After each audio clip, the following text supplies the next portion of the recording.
need that sports encyclopedia. U.S. Steve Kim. Got Trent in the cut.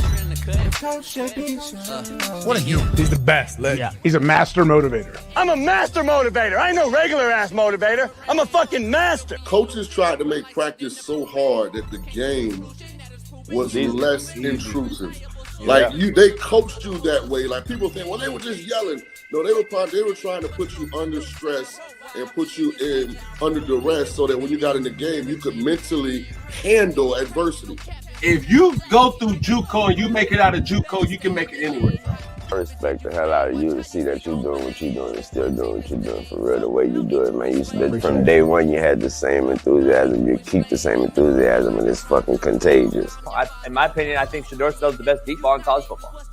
I don't think Can you just say something nice about Shedeur Sanders? I love talking ball. It's nice to connect with guys that are like-minded and just are real and genuine. And I'll proudly stand up next to you all. God bless America. You said belt to ass, T-Red. You got the belt around you.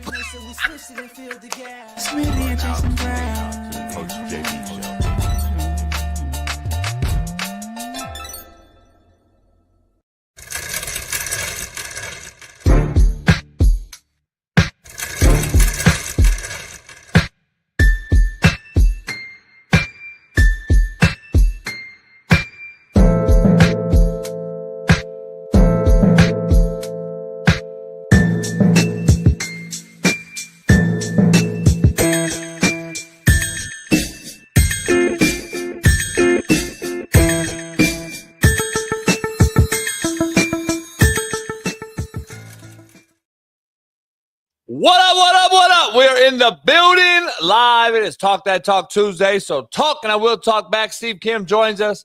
We got a betting specialist joining us. Talk all things NFC East. Maybe some Philadelphia 76ers, what they're going to do, plus your Phillies.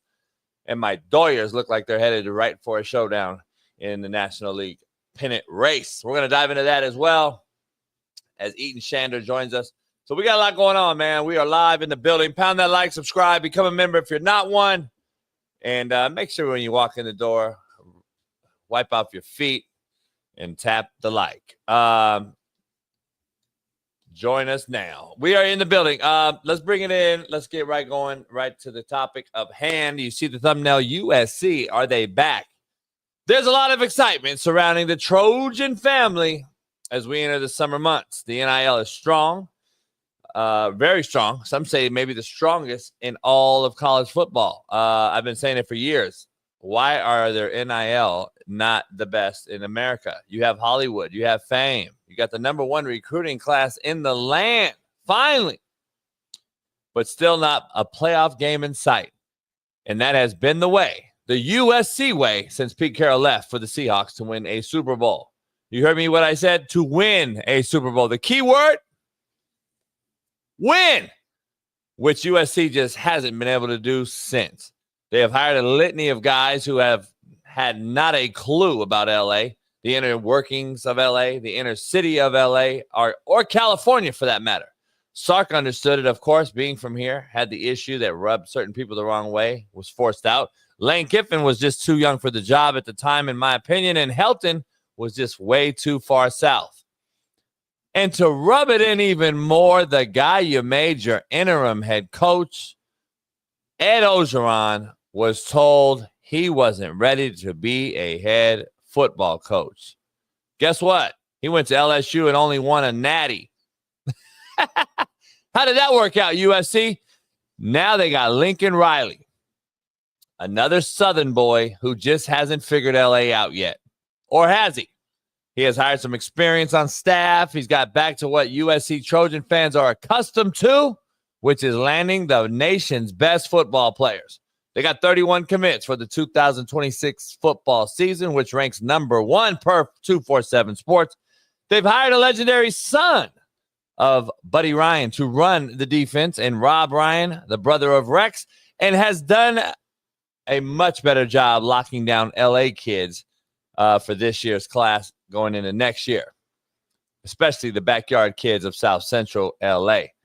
But having said all that, Lincoln Riley is still the head football coach the last time I checked, and I'm not sold. 31 commits mean diddly shit to me in today's landscape where money talks and bullshit walks.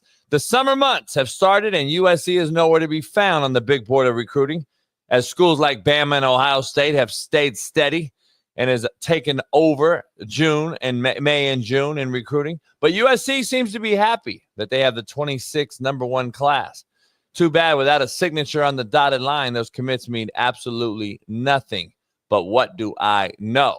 What I do know is the main Far East Sider 317, LeBron hairline having, Lamar Jackson loving, AR5 defending, and Caitlin Clark jocking.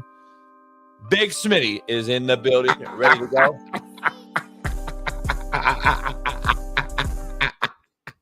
What's going on, y'all, man? It's Tuesday, man. Taco Tuesday, man. Quesadilla Tuesday, whatever Tuesday you want it to be. That's what Tuesday it is. And we locked in, man. It's your boy, Big Smitty, man. My skin is glowing. My smile is contagious. I got JB next to me, Young Bailey in the background. Of course, we got Souls of Thought, Nicholas Diaz, Go Blue, Michigan fan, David Robinson from San Antonio Spurs, Zachary Walker, BWSDB, and of course, you got Gifted Impact, man. It's going to be a loaded show. We need everybody to pound on that like button right now. As soon as you come in, hit like, then comment. Hit like first, then comment, then become a member. It should be like, comment, member all day today. We should get 1,000 new members today. But clap it up for all you guys. 1,000 likes yesterday. Actually, more than that, but I appreciate you guys, man. Appreciate you guys. Over 1,000 likes. Much love to all you guys in the building. That should be attainable every day. Because every day we've had at least 1,000 people on the show watching live. So we should have 1,000 likes live. Easy. That's just me doing math. And I know I broke down math yesterday with the little gay construction guy. And construction's about math. I broke it down 1/8 of an inch off. Your whole house falls in the water. So I broke it all down. And if there's 1,000 people in the show, then the math tells me that 1,000 bodies can actually do that. Right? Oh. Am I tripping or what? No, I think you're saying the correct thing. I mean, now the only pushback that someone may give you is that not all 1,000 people watching are members per se. So maybe the non-members are still trying to decide if they want to like it or not. Maybe it's the only pushback I can think of. But if you're a non-member and you've been watching the show for 2 hours straight, you must like it. So like it.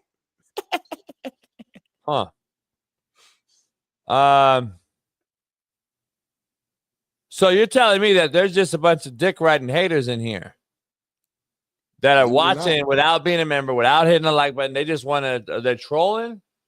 They're just messing with you or messing with me, homie. Unfortunately. That's America. I'm trying to figure out because I know rumor is we're influencers that create content.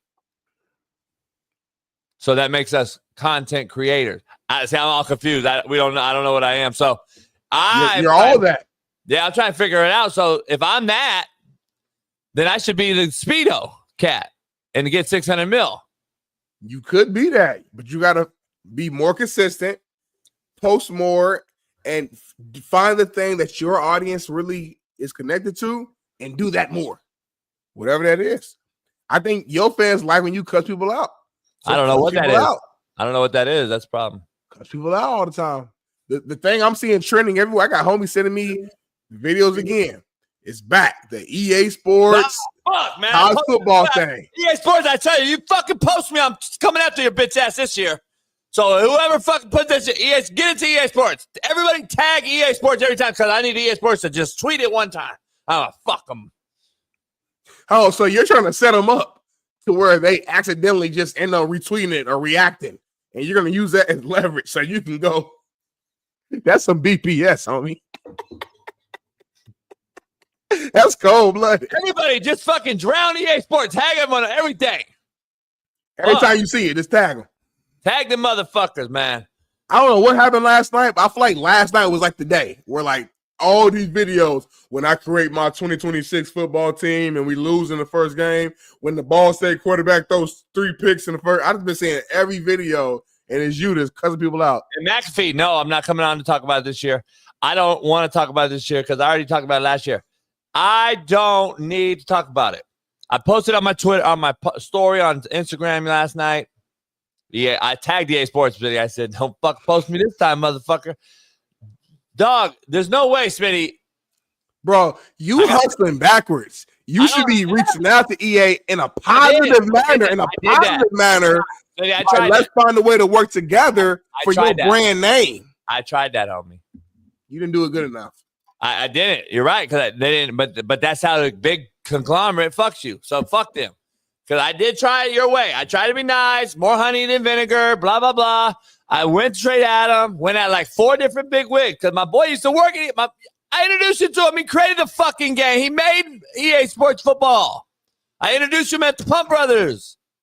Remember? The thing is this, homie. Tall Italian dude. I meet a lot of people. The thing is this, homie. And by the way, Pump is in a couple weeks, so we need to figure out if we're going or not. Anyway. I always go. Well, we're going there. So the main thing is this, though, homie. I always go. So, me too. So I guess we're going. So the main thing is this, homie. They can't control what everyday people decide to post on their TikToks. They can't. No, I know that part. I get it. I'm just fucking around on that part. But what I'm saying is they are definitely filling the fucking promotions of everybody else. They're getting free marketing. They are. If you are trying, and if the person reaches out that they're using and says, "Hey, man, listen, that's me. Maybe I can be your spokesperson." Right. And they don't respond, they shit on you, then fuck them. They're getting that free money. That's that shit. That they know what they're doing. I mean, that's that fucking mob shit. They fuck around and like, yeah, I'm gonna keep it. You gonna keep paying me, motherfucker. Instead of being a spokesperson, though, your picture should be like, put my voice in the game. Like you pull up to their studio a couple hours and they record you saying 1,000 different things. Oh yeah, no doubt. No cursing, or maybe they can beep it out, but they use it like they have independence in the actual game, like a little special edition, whatever. You get paid X amount for it, but your voice is in it. That's the pitch. But you're not like you don't be. I hit him up with everything. I hit him up with every possible angle, homie. We hit him up. I think they're bitch made cats. You didn't even get on the line with nobody, though, homie. So you didn't hit the right person. They didn't even respond, homie. I mean, my boy gave me the direct cat of the main cat. It's a broad, of course. So like, well, you know that ain't gonna work. So anyway, that's on you. It's always on you until it happens. But it's all right. Keith Smith, shut up. You haven't even been on the show the last few days. So anyway, Smitty, let's dive into quote of the day. Brought to you by right here. Boom, you go over there. Smitty, whatever you are, be a good one. Ooh, short and sweet. That's a quote. That's a quote. Yeah, whatever you are. Straightforward. It ain't nothing to compare. Just boom. Are you a slapdick? Be a fucking good one, homie. Yep. Trademark that bitch. Well, I did already. Are you a fuckstick? Be a good one, huh? Are you a shitbird? Be a good one, homie. Are you a fucking absolute nobody? Be a fucking legitimate nobody. Like, whatever you are, be a good one. Contrary to belief, Smitty, it's another one, homie. These short ones are hot. I just woke up like thinking of little things. I was like, let me write these straight down. Just right out the gate. I don't even need to think about them. Contrary to belief, what happened is done. Contrary to belief. Just period. Like, it's done. It's done. Yeah. Don't quit looking in the rearview mirror, homie. What happened is done. It's over. You ain't getting it back ever. I can't get back that the anchor broke off the thing and drug underneath and fucking put a hole in my hole. I can't get that back. I can't get back that the bitch was twerking the ass on me and then we almost died and got twisted around on the yacht. I can't get it back, but I do learn from it because God allowed me to live through it. And then I said, oh, hey, what happened? I can't get it back. I could show everybody and tell everybody that, the bitch was twerking on me. I let the anchor drop. Some shit happened. It is what it is. But what happened, Smitty. It's done. So, I mean, I don't know. You know what I'm saying? That's a quote right there, though. But it's a statement. It's a statement. And it's like the Pacers. It's like, they're shitty. They didn't get it done. They couldn't make it done. They couldn't finalize it. They could have been up 3-1, they can't go back. Like Ball State, you know, it can't go back. Indy, now you taking personal shots. Like Independence, like, you know, what have they done since I left? Nothing. But anyway, that's all I'm saying. So like, people could argue though that you messed up Indy. So not really. Hey, you know, I'm not saying that. I'm saying people could argue that. Hey, let me show you real quick before we move on. The school's been in existence like 100 years, Independence. You know how many bowl victories they have at the school's history? How many? 1. Who got that one? Me. But anyway, moving on. Was it me or was it us? Was it y'all? It's not about me. It's about us. Get it? All right. Yeah. But leaders create more leaders, not more followers. And that's what it is. But anyway, so look, well, I brought Donnerson to Kansas. So y'all can all y'all could fucking eat a dick for all I care. Because I ain't heard from the motherfucker since I took him there. But anyway, fuck all of them. That's on. All right, let's go, Smitty. We got a lot going on. Poll question right out the gate. Woo. I got to ask you a poll question that I don't think people realize. Are the Kansas City Chiefs America's team? Let me ask you this. Were the New England Patriots America's team during their 6 Super Bowls? Not maybe. No, they weren't. It was still the Dallas Cowboys because it's bigger than just wins, homie. It's Jerry Jones. Let me ask you, though. Let's talk about it. During the stretch, you made a good point. During that stretch, the Tom Brady, the fucking stretch they were on, right? I would say, because the fame, you know how it goes. Tom Brady married old girl, the little skinny bitch. Gronk comes along. Aaron Hernandez has what he had going on. They had a lot of shit going on. And then, you know, Robert Kraft got the rubbing tugs. All that shit happened, right? So I would say that's America's team to me, homie. During the winning, as they kept winning, I would say, like, listen, we already tabbed the Cowboys America's team. America. So, you know, you can't really take that from them. But during the stretch is my question to you. And right now, the Kansas City Chiefs are in a stretch. Regardless of what you want to say, you could argue that over this stretch with the Taylor Swift nobody ass, the taking a shot motherfucker, Kelsey's weirdo ass, porn mustache ass, all these different cats they have going on right now. Andy Reid with the walrus and eating his hamburger. Everything they do, milk and magnesia, Mahomes' wife, all the shit they do, Chiefs queen them, JB's created and trademarked. All that shit, you could argue, is America's team, homie. Right now.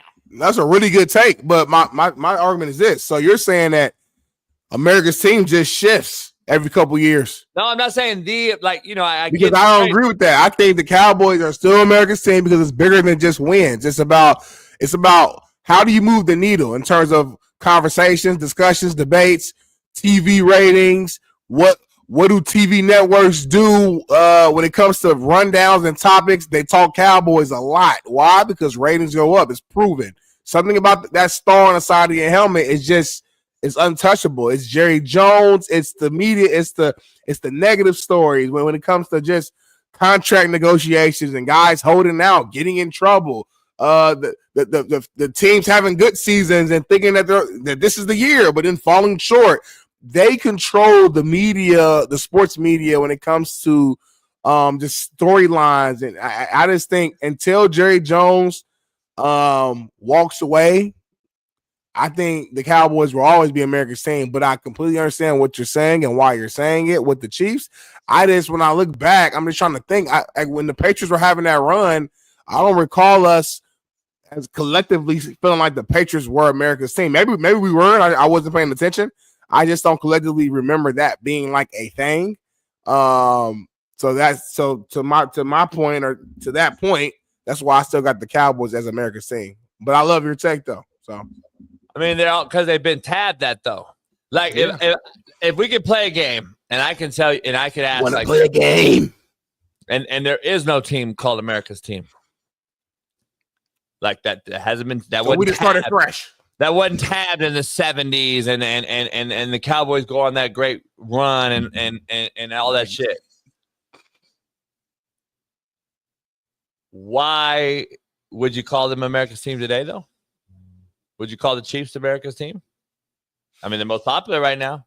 If I have no background for information at all, you probably would lean into calling the Chiefs America's team. And were the If I'm Patriots? not mistaken, the Cowboys still the highest worth franchise too in the NFL, based upon valuation. Yeah. So that's the piece of it too. Like for me, America's team is more than just you're the best team.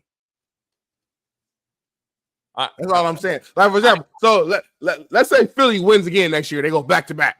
Is Philly now the America's team? Like that's why I think it's a little loosey goosey as far as just hopping around like that.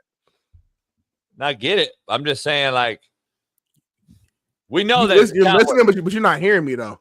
Yeah, but I know I don't hear you. I listen. We know that the Cowboys aren't shit. Like, they're literally not America's team of nothing. They're America's fucking shitbirds who haven't done anything. Smitty, have they won a Super Bowl since you've been alive? No, sir. So 31 years. Is that how long it's been since the Cowboys won? I think it's literally been 31 years. How old? When did you born? 94 or 5? 4. They won in 95. So yep. So you were 1 year old when they won a Super Bowl. So basically, I wasn't born because I don't remember winning. Their last Super Bowl. So how are they your America's team, homie? Because I explained to you, it's not just about the winning. No, I'm just saying. Get it? You understand what I'm saying, though? Yeah, like, I hear you. Think about your whole generation. I hear you. They're not America's team for that motherfucking 31-year-old generation. My generation is definitely like, based on your argument, it's the Patriots. Based on your argument. Now it's the Chiefs. That's my generation, though. The Patriots for me. The Chiefs ain't trumped the Patriots for me at all. They won 6 of them things. They won 3, took 10 years off, won 3. And the years they lost, they was right there in the mix too. That was AFC Championship. Still the boss. Why are you talking about Kingston Davis? Do you suck Kingston Davis's dick? Does he fuck you, homie? Whoa. Did Kingston? Are you the guy that he got the allegation at UAB for over? Is that what it was? Was it not a girl? Was it Silly the boss that Kingston Davis fucked? Did he run through you, homie, at UAB? Because you sure defend this motherfucker like he's your bitch, homie. Or are you his bitch? I'm confused on which one it is because you always bring up Kingston fucking Davis. Fuck you and Kingston Davis, bitch. And both of you are some bitches. Now what? Stop bringing the motherfucker up before I block your bitch ass because it looks like you ran through and got fucked by Kingston Davis because you wouldn't bring up another grown man this much, homie. A motherfucker that I cut for being a bitch. So I don't understand why you like this bitch-made motherfucker. He must owe you something fierce. Maybe that dick.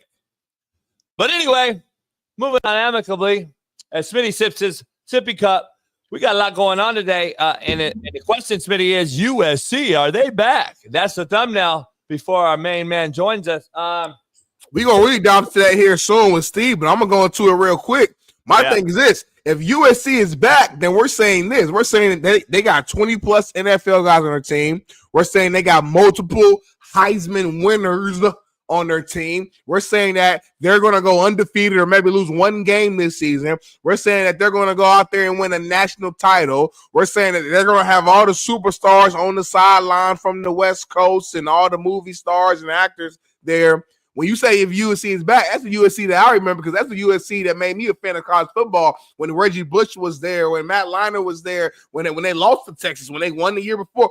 That's the USC that I know that made me a fan of college football back in 04, 05 as a youngin. So to say all that, I go back to your question, is USC back? No, they're not. Because they ain't got all that. They have the number 1 recruiting class, allegedly. We'll see. Shout out to them. You've done a great job. But with this transfer portal situation, 1, we don't know if that's going to stay the same, number 1. Number 2, even if it does stay the same, having been a 4-star out of high school and playing like a 4-star, 5-star in college is different. And 3, I got to see it, homie. I got to just see it because I just ain't seen it in a long time. I thought we've had this conversation before in the past, and they have not won since Pete left. So I got to see it, homie. Well, I'm right with you. I don't think they have the right guy. You can't have a Southern drawl accent, Southern guy in L.A. You're not South Central L.A. Southern guy. This is a Texas guy who's been in Oklahoma guy who thinks he can come to LA guy. That's not the guy. That's not the guy, Smitty. They don't have the guy. He's another Clay Helton. Damn. And I think Clay Helton's a hell of a football coach. Know him very well. Hell of a football coach. That doesn't mean shit, though, because head coach in this business and this profession is all about relationships. It's about understanding where you are, what hood you got to go to, how you lock down the best talent in your area, which USC has not been able to do until what it looks like this year. Yeah. So if that's the case, then you go out and get some experienced guys. I'm not buying into Rob Ryan. I love Rob Ryan. Let me explain. I love the Ryan family. I think their football. Oh yeah, I think their football. Rob Ryan had no job offers. I think Rob Ryan is blackballed in the NFL, just like Rex. I don't believe they have opportunities at the NFL level. So when Rob Ryan was offered the first thing smoking, guess what it was? USC. He took it. They got a relationship with Lincoln. The family does. Obviously, they took the job. He had to take the job to play the game. You got to play the game, homie. You know who's playing the game right now? Using Barstool as a John Gruden. John Gruden is playing the game right now. This is his way of playing the game. I got to stay relevant. Now, Rob Wright don't want to fucking go do a home visit right now and recruit no fucking buddies enabled ass kids. But he knows he has to have a good season on the defensive side. Otherwise, he won't grow. I bet a USC fan who hit me up yesterday, we had a good conversation. I said, I'll bet you money that Rob Ryan don't finish the season as the DC at USC. So you think he's getting fired? No, I think he's either going to choke the shit out of Lincoln Riley or he is going to say, fuck this, and an NFL team will come knocking, and he'll get what he wanted, and he'll get back in. He'll crawl back in a door and get a linebacker job or something. In the middle of the season? No, yeah, because someone will get fired. Trust me, homie. Somebody was going to get fired, and there'll be an interim head coach change in the NFL. That means the DC will end up being the head guy or vice versa. And then they'll have a spot open. And I'm telling you, bro, watch. I'm going to mark my words. I'm betting somebody. No, I think what you're saying will happen after the season. I don't think it's going to be like week 7 and it'll happen. Go ahead, Bailey. I got to know. He's not the DC. He's the linebacker coach at SC. So that's right. Yeah. You're right. Yeah, my bad. He's not even the DC, Smitty. He's gone. He's gone for sure. For sure. I bet the house. He's gone during the season. But is it middle of the season, though? Yeah. I don't know like a friendly bet, like a push-up bet or something. You're not even what's his name's the DC, the UCLA guy. Lane. Yeah, I forgot. That's on me. You're not even the guy, so you can bounce without any repercussion. But why would an NFL team like? What would Rob do within 5-6 weeks to make an NFL team like, damn, we need Rob back? The NFL knows that he had to go do something, and he'll bounce. I'm telling you, watch, homie. Listen, Lynn's taking a lot of like nuances from Rob. He's taking his fire from Rob. He's taking certain things from Rob, but he's running the D, and Rob's helping him. Rob will bounce. Just watch. And by the way, this number 1 recruiting class for 26, that's all fine and dandy. But there's 31 kids on that thing that's called commitment list. Come on, dog. Those commits ain't sticking. Not all of them. Nobody does it nowadays. And the whole part about it is, Smitty, they have these portals open now, as we hate. And now the D1 coaches that I talk to, they grade the month now. There is no more number 1 class. Guess who's winning? Guess who's winning the month of June? Who? Bailey will show you. Guess who's winning the month of June, Smitty? Just take a guess. I'm gonna say June. Georgia. Alabama. I was gonna say Bama too. Damn, shit went my gut. BYU, the ones that get no pussy, are 2. You're doing something right, homie. But anyway, we got our special guest in the building, man. Can't thank him enough for hopping on here, man. You can find him at Shander Betts over on all social media platforms. And, man, I can't thank him enough for hopping in here. A Philly guy, so I can't wait to ask him about Joel Embiid. I'm just kidding. Our main man, Eaton Shander, joins the show. Yeah. How you doing, brother? I'm great, fellas. And to be fair, I would not have much nice things to say right now about the Philadelphia 76ers in general. But you know what? It's Philly. So even when they're winning, we don't have many nice things to say about Philadelphia. So it's a pleasure, man. I appreciate you and what you do, JB, and Big Smitty in the house. Just thank you for being here, man. Appreciate it. I appreciate it, man. Love the accent. Love the fucking Philly, man. Love the Philly guy, man. Just love Philly. it. Look, I'm even worse, right? I'm a New Yorker. I'm born in New York, and I've been in Philly for 2 years. Both so accents. I'm the worst combo you can find, brother. You got both accents coming off. It's the louder I get, the more New York I get. That's how it comes out. And he knows how to trash talk for sure. I know that for sure, being an East Coast guy. So should Joel Embiid have been on the Olympics for America? Oh man, I wrote this last year for Philly Voice, right? And it's still up. I don't write for them anymore, but they still have my stuff archived. And I got a lot of heat, fellas, because I didn't understand it. His entire career is looked at now, I think, off individual. And look, nobody's going to take the MVP award from him. Nobody's going to take the gold medal away from him. Nothing. But if you look at the micro of him sacrificing time and body to basically ride pine on a gold medal team for what?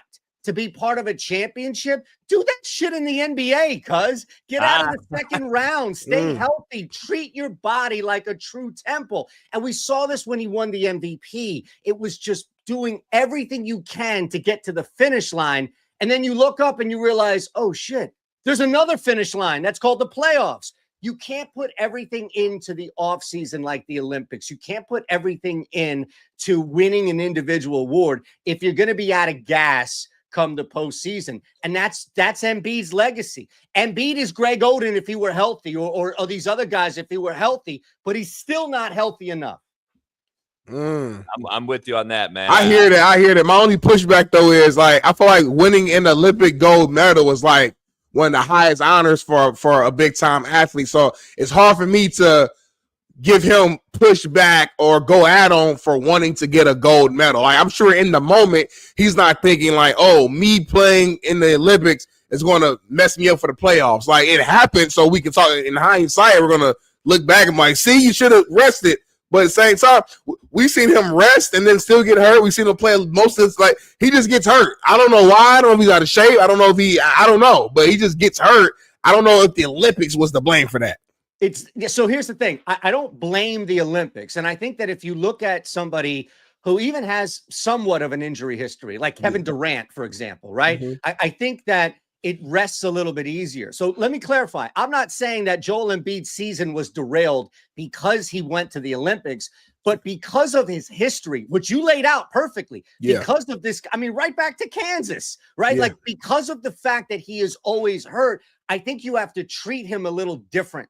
And I think you have to sit him down and say, look, I can't, as the general manager or the president of basketball operations, or even the owner of the team, say you cannot play in the Olympics, because you are right. It is an honor that is bestowed upon very few in the world. With that said, it's almost like you have to have a business decision. You eat a bunch of shit, you gain some weight, you can't keep eating that shit. At some point, you're going to have to make a business decision and just eat a salad. And I say that as a big individual. I tell Jason that my co-host that all the time. He doesn't listen. So I'm with you. Go ahead, Jason. Smitty wasn't born yet when the Cowboys won the last Super Bowl, so he's still upset. There we go. I was 1 year. I was 1 years old. Hey, Philly might be America's team moving forward. The poll question today, I had to eat, and I was like, are the Chiefs America's team right now? I think the Patriots went through that phase. I know the Cowboys have the tab, but that's from the 70s. I don't know if the Cowboys have done He's in the 70s. It was the 90s. But I'm saying that's when they tabbed them America. I mean, I get they're the America's team, but like right now, the Chiefs probably own it, and the Eagles been there twice, 1-1. Maybe they're on track. I don't know. I think you're onto something, and it usually takes knocking a team that we're all sick and tired of off, right? Like you knock the Yankees off, you knock the Warriors off. In this case, you knock the Chiefs off. And I don't think people are sick and tired of Mahomes or the Kansas City Chiefs, but I think there's fatigue. And we see this with LeBron James every year. I mean, there's nonsensical arguments about, well, he'll be 45 dropping 25 a game, and people will be looking and saying, well, is he really getting the most out of his talent? It's insane because people don't know what to do. When you've reached this point of success, it's like, what do? We can't keep talking about all the positive. I think the Eagles, and it's really bizarre because we started this talking about Philadelphia, the trash talking, and all of the things, right, positive or negative, that come of synonymous with Philadelphia. How did they turn into this? They knocked off a team that I think America was just like, all right, man, again, the Chiefs again. I mean, look at the discourse with Patrick Mahomes and LeBron James. It's pretty similar, yet both have claims to be one, if not the greatest that we've seen at their respective position. Basketball, a little bit harder to define, but you get what I'm saying as far as just being goated.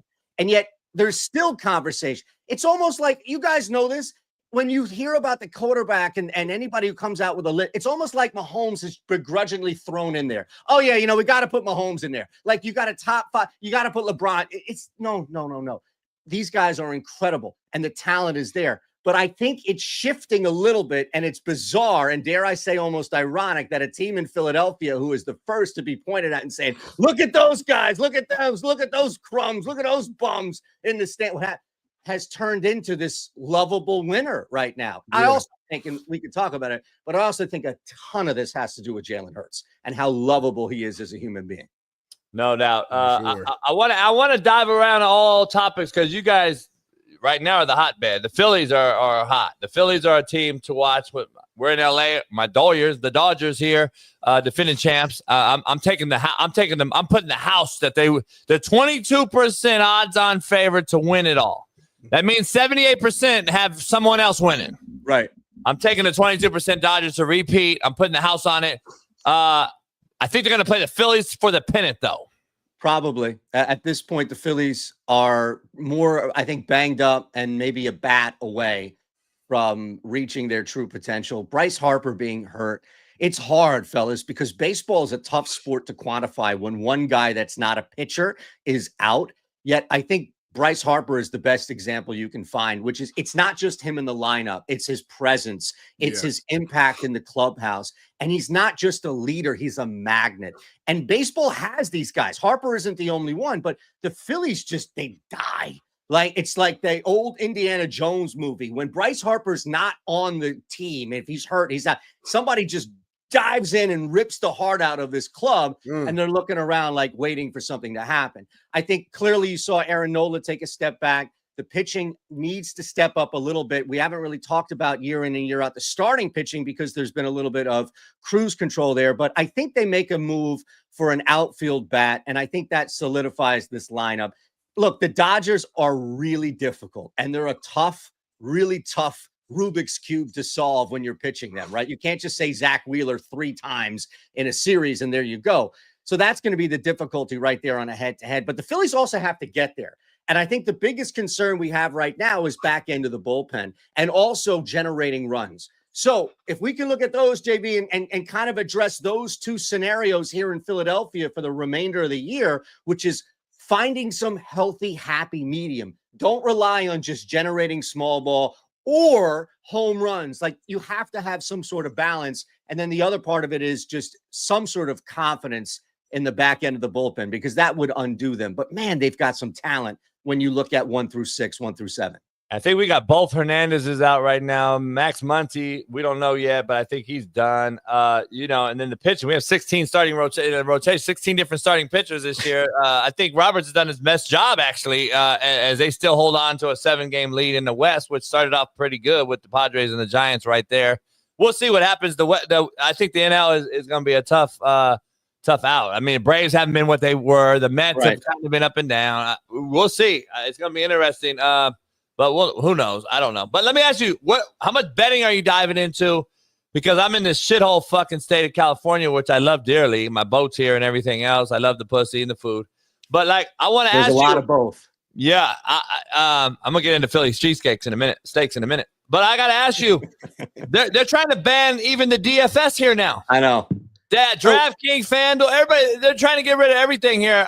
I think that's for a bigger play, but that's a whole nother show.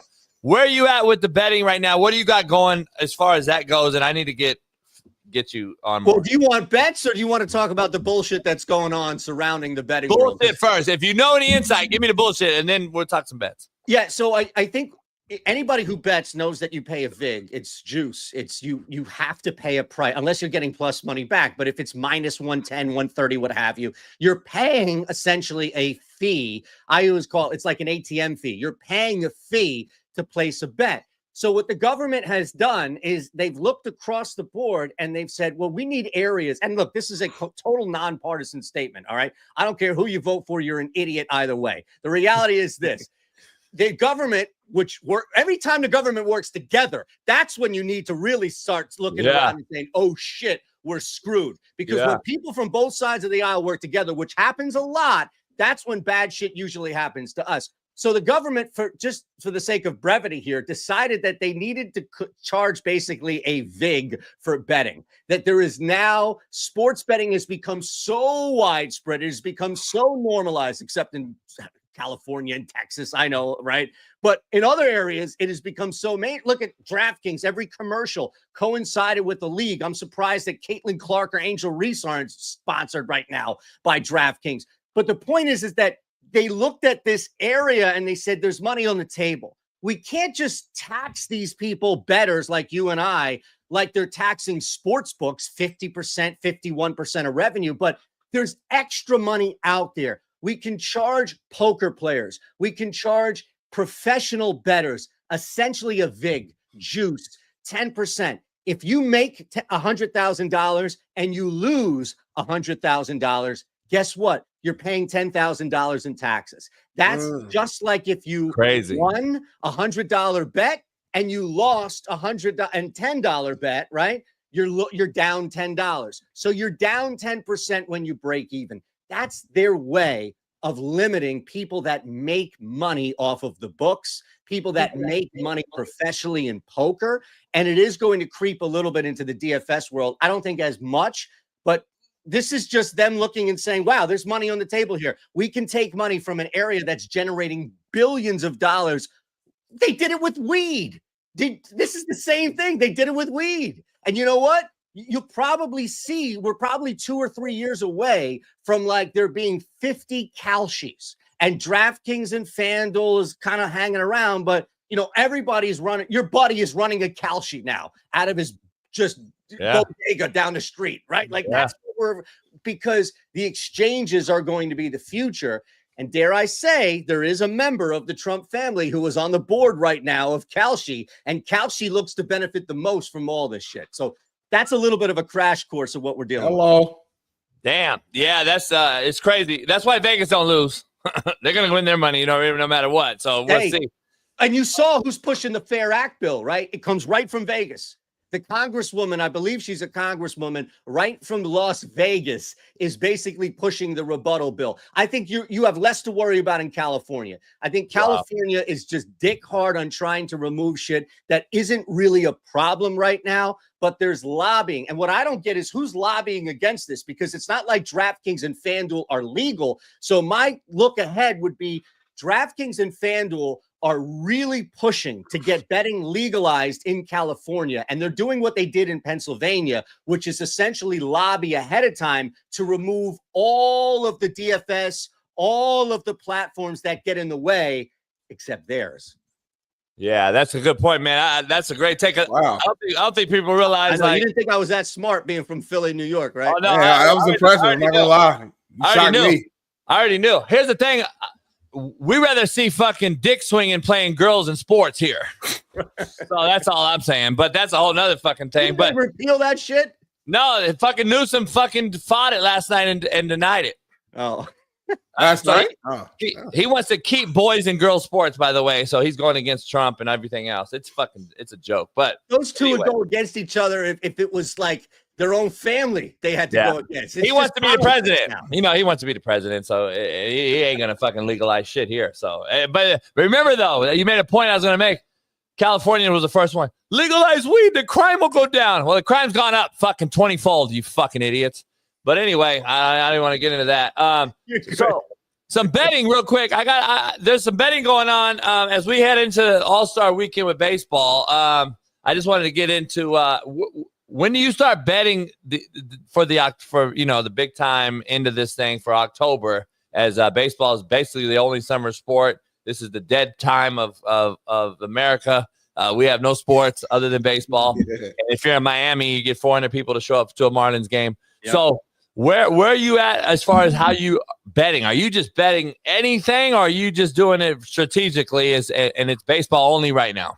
So there are a couple of things, right? At OddsShopper, where I am, oddshopper.com, we have a set of betting tools that destroy the WNBA, because a lot of the WNBA bets are coming from casuals. And I mean that in the truest sense, which is, oh, I'm there to watch Caitlin Clark, or I'm there to watch Angel Reese, or I'm there to hate Caitlin Clark, or I'm there to hate Angel Reese. And the spillover comes because these people bet on other things, right? Somebody thinks that they can scheme the NBA, therefore they can scheme the WNBA, or because they know Division II college hoops and they could bet on, I don't know, like Stony Brook. I don't even know if they're D2 anymore, whatever, right, that they know the WNBA. False. The WNBA is its own brand. It's its own breed of athlete, and it's officiated far more differently than the NBA. So I'll rely on that for the WNBA. I'll originate a lot of stuff. You know, I'm looking at like ISO. I'm looking at barrel. I'm looking at K rate. I'm trying to stay away from guys with higher K rates. Home runs, right? Like the biggest things you have to really concern yourself with home runs is it doesn't matter if a guy hit a home run last night. He can clearly hit a home run a second night. And you have to shop, because the discrepancies you'll find on these odds are insane. You could see like Junior Caminero can be plus 450 to hit a home run on FanDuel, yet he's, 700 on ESPN Bet or one of these other smaller like creator books. So shopping is big, and you can gain an edge even if you don't know much about it. So I really look at Ks and I look at home runs, and then I'll look at sides. Like I put a little sprinkle on Miami, Tampa Bay today as well, but I don't go crazy. And then I pace myself, right? Like last year, I jumped on really early with the Eagles. Just was a really good year to do that. So I jumped on in the offseason, had a bunch of futures right down to the Eagles and the Bills, like in the AFC Championship. So there was in the Super Bowl, like there were a bunch of different futures. But normally what I'll do is I'll put like, it's July. By next week, fellas, I'll have 5 futures. I have 3 right now. So my first one is I'm over. It's moved a little bit, but I'm over 5.5 wins. I just want to double check because it did move. I'm over 5.5 wins for the Raiders, parlayed with under 5.5 wins for Marshall. The Raiders are an underrated team. They have a proven head coach. They have a mastermind now in Tom Brady who's there, and they have talent that's far better than a dumpster feeder. Meanwhile, Marshall's a mess. Marshall is an absolute mess right now. I don't know how they survive this year. They're going to win maybe 3-4 games. If I skate in and they win 5, that's great. I also, and I love this one, guys, you can boost this. DraftKings has a boost now. You can bring this back up to 13-1. Clemson to win the national title. Woo! Right? How many guys are they returning that are going to go to the NFL? They had a great squad. I like that. I'm just saying, at 13-1, they are basically ushered in winning their conference to the playoffs. We know there's an expansion as well to the postseason. So you get me in to the playoffs at 13-1. I'm already looking to hedge because you've got closing value there. Last one I'll throw for you. If you can get it, I think ProfitX, like the exchanges, take the Commanders minus 6.5 week 1 against the Giants. It's no knock on Russ or anybody else, but the Giants might be the worst team in the NFL this year, and I want to jump on that right away. And you're below a key number at 7 at 6.5. I can't wait to bet football. I'm excited. I'm surprised that a New York guy is going against the Giants. That's what I'm surprised about right now. My uncle is actually from Philly, so I grew up going to tire fires at Veterans Stadium. My mom still doesn't know the extent because she wouldn't let me go with my uncle there. So I grew up in New York, Southern Connecticut, rooting for 3 teams. And then I had like Randall Cunningham and all this other shit in the wall. And people would come over and be like, what is wrong with you? And I'm like, my uncle, all he cared about was the Eagles. But yeah, I hate the Giants. Man, I love it. Now, what about like, I don't know, the DFS, the prop side? Like if I were taking, I don't know if you can future bet comeback player of the year or MVP or shit like that. I know MVP you can, but like, who would you look at right now this far out? I bet you the fucking billions on Aaron Rodgers to win anything. I would try to future bet something like that. Is there even possibilities of anything out there like that? Rookie of the year, win MVP this year. Joe Burrow. I mean, you got rookie of the year. I like Burrow. Yeah. I mean, I'm looking now. There are a couple of like rookies you can bet on, for example, right, and awards as well. I think Travis Hunter is going to be such a popular name, such a popular bet. I'm not going to fade him, but I don't know if I'm going to race to bet him right away. Look, I think Joe Burrow at 6-1 is intriguing. If you just look at how this is laid out, Lamar, Josh Allen, Patrick Mahomes, Joe Burrow, Jaden Daniels. The problem with Jaden Daniels is that he's plus 750. There's nowhere to go but unless Washington is 13-3 or 13-4, I guess, right? 14-3, and they're like the best team in the NFL. Maybe that dips. But when you bet futures, and I love that you brought this up, because the strategy when you bet futures is you want to bet something where you're going to look at halfway through the year and ultimately at the end. Sorry. Oh, you're muted. We can't hear you now for some reason. Okay, gotcha. He's figuring it out.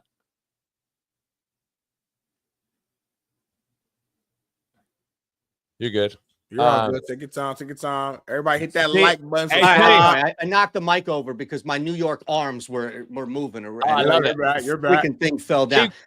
When you bet futures, you want to make sure you're betting something where you're going to get movement in your favor. So if you bet something at 16-1 halfway through the season, that should be 12-1, 10-1, 9-1. At the end of the year, the playoffs, it should be 2-1, 3-1. So you really want to, the Denver Nuggets winning the NBA championship at 16-1 right now, because people are looking at injury and just the fact that they've underachieved with Jokic. That's a bet that I would jump on as well. But with the NFL, you want to look at somebody now. I think there is a lot of value. Jalen Hurts at 20-1. I don't think they're going to give it to him unless the Eagles duplicate what have you. I think there's a lot of value on Justin Herbert at 20-1. And what I'm doing here is I'm looking at the Chargers and I'm saying, all right, do I think the Chargers can win that division? Yes. Do I think the Chargers are a top 3 team in the AFC? Can they be? Yes. Do I think the Chargers are all of that as a result of their quarterback more than their running back or their defense? Yes. Therefore, at 20-1, I should see Justin Herbert halfway through the year, 14-1, 13-1. And if I'm right on this, by the end of the year, the Chargers are leading that division or right there as a wild card top team across the board, and Herbert has dominant numbers. You have a good coach who knows what the hell he's doing now over there with the Chargers. I don't think we can undervalue that, and the combination of a guy who loves to throw and a quarterback who does have an arm. Yeah, I agree.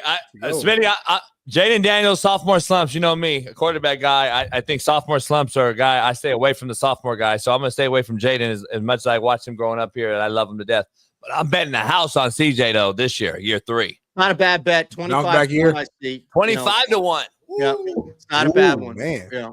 I like that. Now, you're right, because, I mean, Texas will probably win their divisions, means they'll get in the playoffs. They'll have home field advantage. Right. To your point, last year was a down year for his standards of his rookie year, so the only way is up. They're going to be healthier. That's you added Kirk. My guy tanks out, but you added Christian Kirk, and you got Nico, who I think's a top 5 wideout in football. So I like it. I like it. And you got the running back out the backfield and Mixon, who's a receiver basically. So I love it. But man, you killed it today. I can't thank you enough, man, for hopping on here.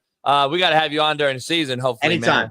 Anytime. You guys are great. You're doing fantastic work. Nah, you too, man. As soon as I heard and got the invite, yes, I couldn't say yes fast enough. So I appreciate both of you, what you're doing. And I'm here, man. I work from home. I got 2 kids. I ain't going anywhere. Oh, man, I love it. Appreciate you, brother. Living a dream. We'll have to do it again, brother. We'll get you on during the season, man. Thank you. Appreciate it. All right, Thanks, brother. Go. Peace. Man, shout out. Clap it up. Follow my guy, man, on Twitter, everywhere else. Hell yeah, man. Killed it right there. I wonder if I could bet keep it quiet. But anyway, a lot of ideas right there.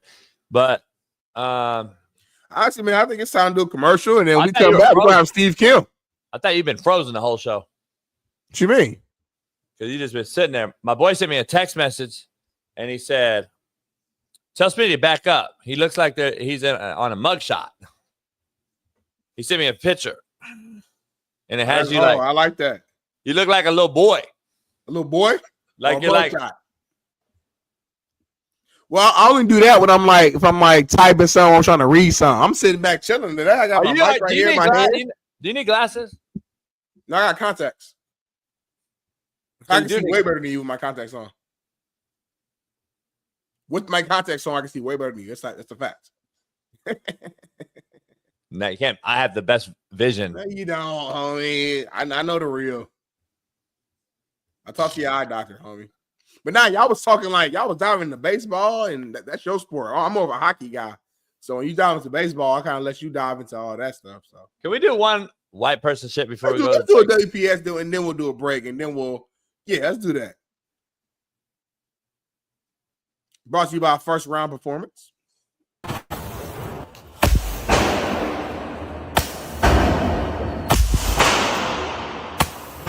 Always something, homie. That's y'all. Can you explain for the audio listeners what was happening in that video? Homie, he throws a firework? He's trying to throw in a damn cave. Is that a cave? What'd you call that? I think he's letting it just shoot in his face. Man, homie. Oh, she said. He just letting the goddamn firework hit him in the fucking face, homie. Over and over and over and over again. You sound like Marshawn Lynch right now, homie. Like I got a BPS real quick. We might as well keep it going. BPS, man. A pastor making headlines for bringing a cyber truck into his church and getting a haircut on stage during his sermon. I used to listen to him during the pandemic when he was coming up. Man, and I just feel like he just got too mainstream and so much has changed. And listen, I get like trying to use like realistic examples like during your preaching and stuff like that, but he just went, in my opinion, I think he went too far. I used to listen to him. Even your boy, I know Whitlock used to listen to him too during the pandemic. When he was coming up, he was like 2020 around that time. He had a smaller church, and I don't know, it was different. And that's why he started getting bigger and bigger and bigger. And that started leading to like a little craziness, in my opinion, in terms of how wild he was getting. So I haven't listened to him in a while. But yeah, some of the antics, I think it's too much for show and not enough like substance in it for me. Go ahead, JB. Is he really getting a haircut during a sermon? I believe so. I believe he's actually getting the cut. That's number one. I didn't watch this whole sermon or whatever, so I can't, Ding, ding, ding, ding. But yeah. Is that what you say? Ding, ding, ding, ding. Yep. That's number one BPS of all time. There's think so? Way. There's got to be. You're getting a high top fade in a church as you're preaching. That is a mockery. Anyone that went to that event or church should have. Well, they didn't know he was going to do that. No, I get it. That's what I'm saying. But there had to be signs leading up to that. No, there's definitely some signs. He's done a lot of Yeah. He did something. He like spit on somebody. Smitty, oh, that's him? Yeah. You remember that? That was when I saw that, I said, hey, homie, that's too far. That's beyond too far. You ain't got to do that to try to prove a point. You don't have to do that to like try to show just talk about what you're talking about. You ain't got to spit on somebody else as a grown man. So we got one more BPS, man. Let's check this out. This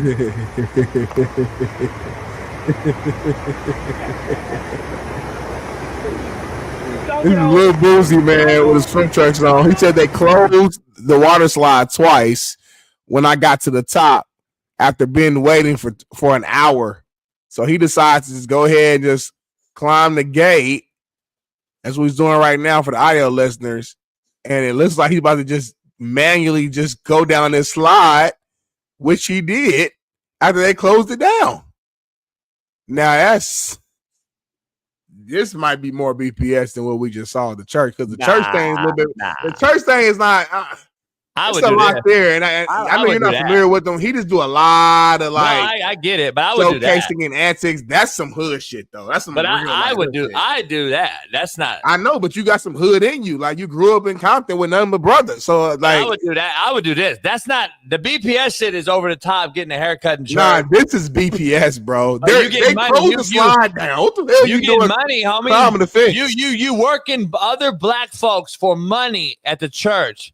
That's to me a whole nother level. Nah, I don't look at that as BPS, honestly. Now that I think about it more, I feel like that's just like this is actually white people shit. That's some church stuff. This right here is what like the surfers and the weird, like the hippies, they do all this right here. That's not, to me, that's not even BPS. That's the normal shit to me. Nah, right? that's super BPS. But the fact that they said, "Hey y'all, we closed," and we took them on ourselves. It's like, nah, hell nah. I wait an hour. I'm getting mine. That's some BPS, homie. I'm sorry, I disagree with you on that.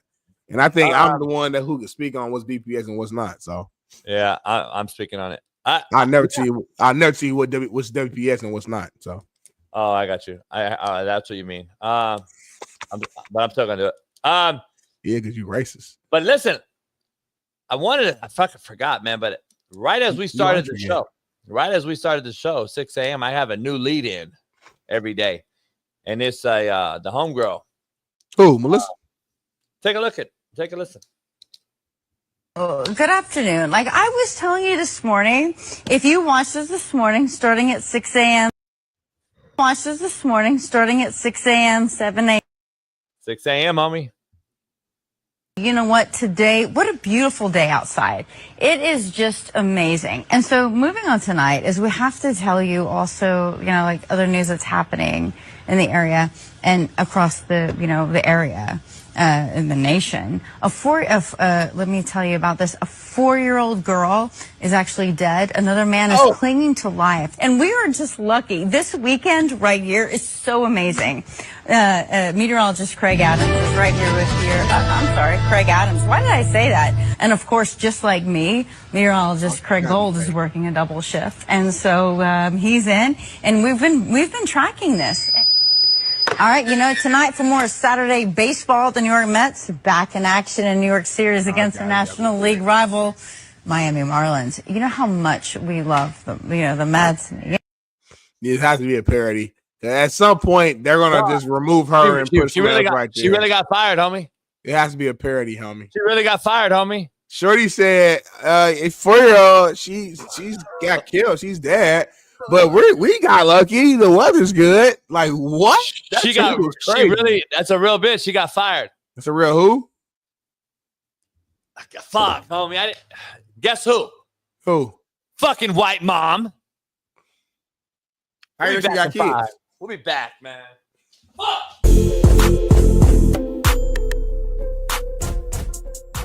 Hey, well, fuck it. I'll go home tonight. I'll drink my yak and smoke my stick, and I'll get it back cracking.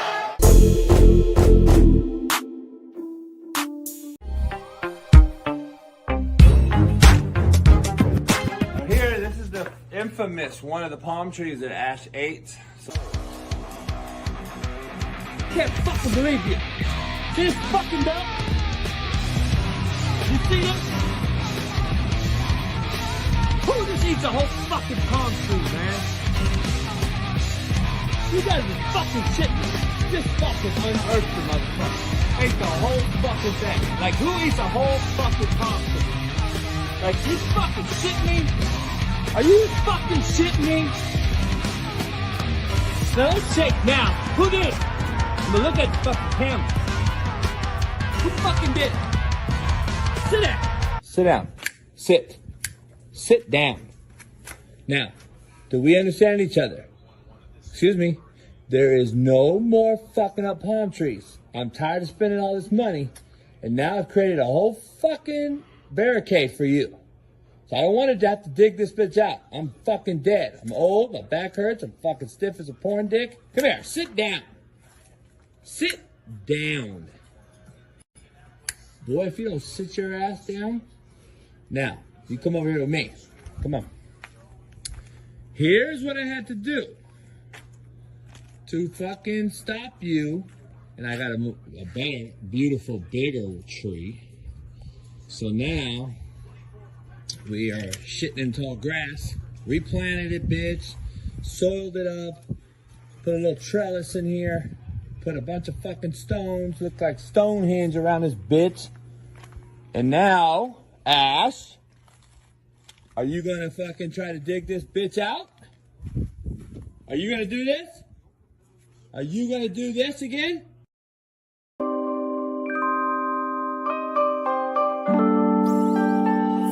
Ladies and gentlemen, joining us now is a man who has spoke to every single NCAA college football 2025 team seemingly on the internet. From Last Chance U, national champion, Coach JB. Yeah, Coach! What's up, gentlemen? Coach, just great car, great stick. Thank you for pulling off to the side of the road. Hope you don't get killed here. Honestly, the side of the road, LA, I assume, that's not necessarily the safest place on earth. So we'll make this quick. How do you feel about all of these new coaches now in this NCAA college football 2025 game using your speeches to motivate these boys from one side of the country to the other, Coach? I feel broke. Yeah. Like, it's crazy. Can I get like a royalty or something? Like, Netflix already screwed me. I'm getting screwed by EA Sports now too? Like, holy shit. I hit him up. I reached out to him like, hey, trying to be cordial and nice. I'm a nice guy, you know me. Yeah. And I was like, hey, EA Sports, maybe I can actually be your video guy, the actual do a real video instead of using my name, image, and likeness. Oh, shit. And maybe I can get a little piece of the pie, but nah, it's all right. Just keep sharing my 500 million views of it. I don't mean to laugh at you, but obviously you are a hilarious, miserable person, and this is kind of this is how it goes. Hey, Pat, I was actually chilling. My back went out yesterday, so I didn't even do my show today. So I just left my chiropractor, and I'm waiting on this damn cigar company to open. They're late, of course. I mean, come on. Shit. Okay, so life is good. Last question for me, because I know the last time we talked to you, you had not watched the Netflix series Last Chance U. You said that. You said, I've not watched it, but obviously you've heard from everybody. Now, do you see some clips that come across your way? You're like, I don't remember saying that. And then all of a sudden, oh, I killed that. And do you judge your clips whenever you see them? You're like, I murdered that one. Nah. A broad came over to the house the other day, and I didn't really want to watch Netflix with her and chill. But she wanted to watch the show. We watched one episode. Okay. And I'm like, I can't watch this. Okay. And she was like, oh my God. I'm like, I don't want to watch this. It was the first scene of the cow scene or whatever. And I'm like, yeah, they only made about $4 billion off my name on this shit. I'm not watching Netflix either.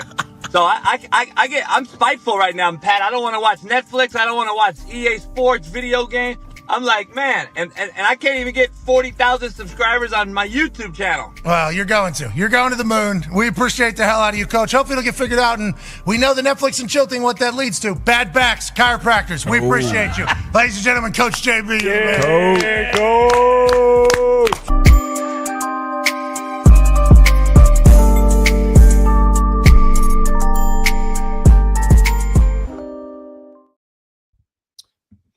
Bam, we are in the building. Bailey, if you could actually do that right now before Steve, I'll do a what's happening now right now real quick because I think it's funny. It's good. It's a good topic. Smitty, I don't know if you know,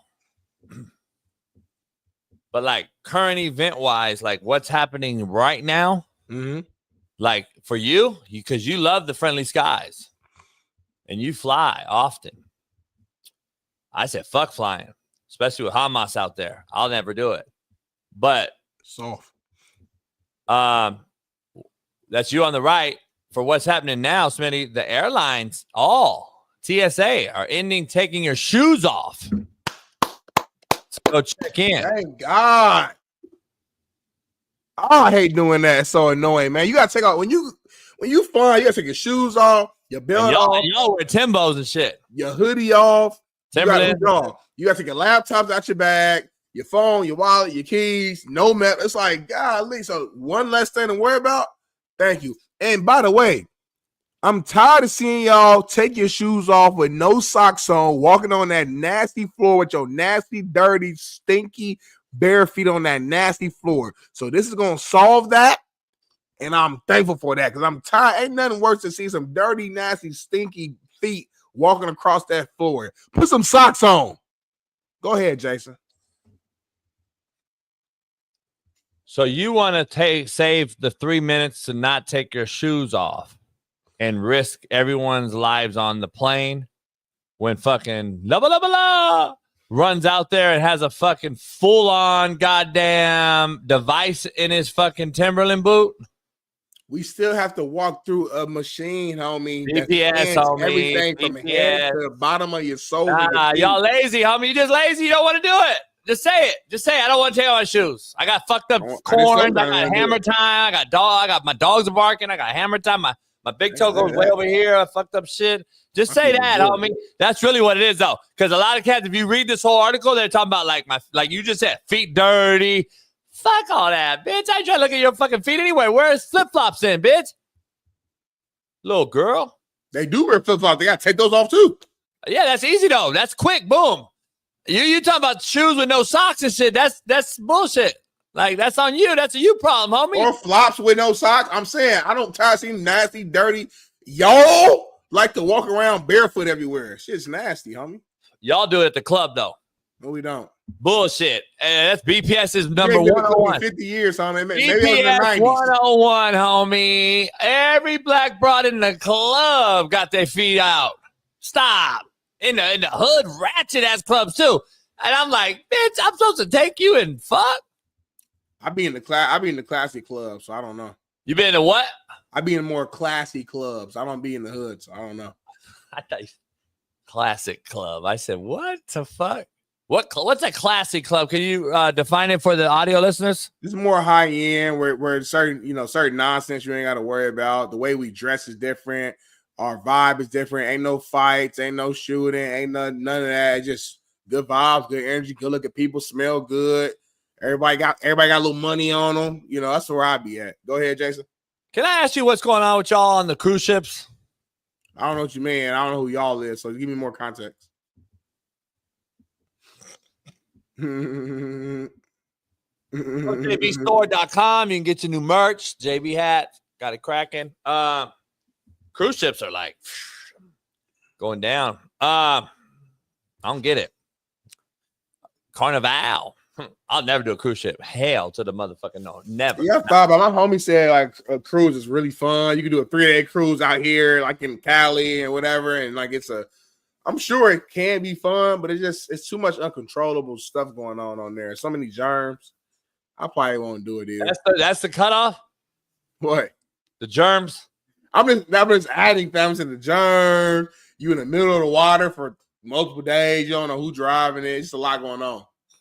You meet the captain, homie. It's not a fucking like the ghost ship. I don't know him though. I don't know. You know what I mean? You don't know the pilot? I do know the pilot. But hold on. Time out, homie. But you don't want to take your fucking shoes off to get on the plane? Stop. Homie, you still gotta walk through the. You ain't flown in so long, homie. You can't smoke cigarettes on a plane no more, JB. I'm just letting you know that. So you gotta walk through. I was a little kid when we didn't have TSA, homie. I know y'all did. That's what I'm saying. No, that was the fucking life. That's when America was great. You just walk on the plane, homie, and bounce. Smoking squares. But in hindsight, that's so stupid. In hindsight, not really. That was so stupid. That's America. That was so stupid though. In hindsight, to just let anybody get on there. But real shit, you have anything with you. That's real shit. That's America, though. No problems, though. No problems, though. The only hijacker was fucking, what's his name? Sirhan, or whatever the motherfucker did. Jumped off the fucking thing on Seattle. And we never saw him again. He got the money. He got the money, though. Got the money. That's what I'm saying. I watched that documentary, too. But my thing is this, homie. We go through the scanner like this, homie. It goes, shoo, shoo. So if you got some of your shoes, they'll see it on the machine. There's no need to take your shoes off, homie. It's a waste of time. Hold on. Steve said you don't have the link. Hold on. Let me check it out. Oh, what's going on here? You act like somebody gonna put a 22 in their shoe, and they gonna walk through. We ain't gonna see it. Stop, homie. I don't. A 22? I'm saying that's the smallest thing you could try to fit in like a boot. But if you go through the scanner, that's going to go off. Smitty, is USC back? USC is not back. I got it, man. I don't. USC is not back. Hey, you gotta love Jason, man. This dude had me in 1,000 places at one time. Pause. Shout out to Malik McGee. That's my guy, man. You know, he's always been supporting. Tank commander in the Army, just like your pops coach. He said salute to all the real ones, man. Shout out to Malik McGee, long time member, long time supporter, one of my favorite people in this show, and obviously he's a vet as well. So shout out to Malik McGee, man. Shout out to him, man. Yeah, my dad was a tank operator, tank mechanic. Actually, came in as a tank mechanic, man. Korean War. So shout out to you, man. But we got a shout out to one of our legends, man, the Korean Cosell himself. The co-host of Jason Whitlock's Fearless and the 3 Knockdown Rule with Mario Lopez. Our main man, the Korean Cosell, Steve Kim, joins us on a Talk That Tuesday. Steve, good morning. Hey, I don't know what happened. I think fucking Kamala fucked me on the link, and it fucking went back. Something happened. Let me ask you, Steve. The thumbnail shows USC is back, but I want to revert back to yesterday's thumbnail because we're trying to cover college football this week a little bit. Is Colorado in trouble right now, having 5 commits, the lowest in America of the big boys, 16 out of 16 teams in their own conference, and Deion's health is up in arms. We don't know in question. We don't know what's going on, but we had this debate yesterday on a big show, and I'm asking you if you think they're in trouble before we get into USC and the #1 recruiting class. Well, if they're not in trouble, they're certainly in transition, losing the Heisman Trophy winner, a record-setting quarterback. And is Deion actually at the football facilities on a day-to-day basis right now? No, I heard he's not. He hasn't been there in a month. I haven't seen him. From what I've heard, he hasn't been there in over a month. But That's baby, not good. knows. I don't know how bad it is. I know it's not good. I mean, there's some issues there. There's always been questions about how long he's going to be at Colorado. Ooh. So I don't know if they're one of those programs, because the certain programs could have 5 or 6 commits and then flip it real quickly. Have an NIL program, have boosters, and then all of a sudden you have 20 commits. I'm with you. That's why I said yesterday, Smitty and I were like, we're not really. I'm not really worried in this landscape, and especially Deion's shown and proven he's not recruiting the blood life of football, which is high school. That's not even the blood life anymore. It's the portal. So, to your point, I agree with you. I don't think that. I'm not worried. The thing is, I mean, look, I was doing some stuff over the weekend. This is the funniest story. This classic college football in the South. Auburn fans are really pissed off now at Hugh Freeze because he's golfing too much, and their recruiting class is not very good. And Hugh Freeze is like, I didn't know. I don't really golf. Okay. I guess there's this app where you load your scores in and it figures out your handicap. Yeah. So it's all public. So this is all public record. And Auburn fans are like, hey, Hugh, are we not dialing up hookers anymore? We got to get to recruiting here, brother. Alabama. So he's on the U.S. golf one. He must be on the U.S. golf one wherever you can see all your shit. I don't know. That means you're pretty invested in golf, Steve. I'm just going to throw it out there. Right. So, Hugh, start dialing up the hookers again, bro. Got some football games to win. Jesus. Yeah, I think priorities in life. I know Bailey and Matt covered the Colorado side of things. Smitty and I were both kind of on the same accord. I'm not too worried because of the portal, but then on the other side of it is, like Smitty said, like, are you really going there? I think Deion Sanders, Deion Primetime Sanders has his fan base. And then the Colorado fan base is a bunch of losers that haven't. Wait a minute. No. What I mean is the losers that haven't tasted victory since Darian Hagan and Cordell Stewart and Eric Bieniemy. That's the one I'm saying is the true Colorado fan. That's the Colorado fan, but they've gone away. Now it's the prime sexuals, and then you got them sitting out there in Florida and Texas and everywhere else. They're not in Boulder. They're not in Colorado. They're not real Colorado fans. They're Deion fans. And when that goes away, to Smitty's point too, what kid's going to go to Colorado for Colorado? They don't know what Colorado's lore is. They know Deion Sanders is. So that's why they're going there. If he's not healthy, Steve, Are you really going to Colorado? That's the deal they made. The conference media days are going to kick off in about, 2 weeks? No, today I'm hearing is the Is today already starting? Wow, okay. Bailey, is that right? Is Dion expected to speak today in Big 12 Media Day or no? I guess it starts today, going on the next few days, and I don't know if he's supposed to speak today or not. Because if he's there at Big 12 Media Days, then you're like, okay, we're good. We're good.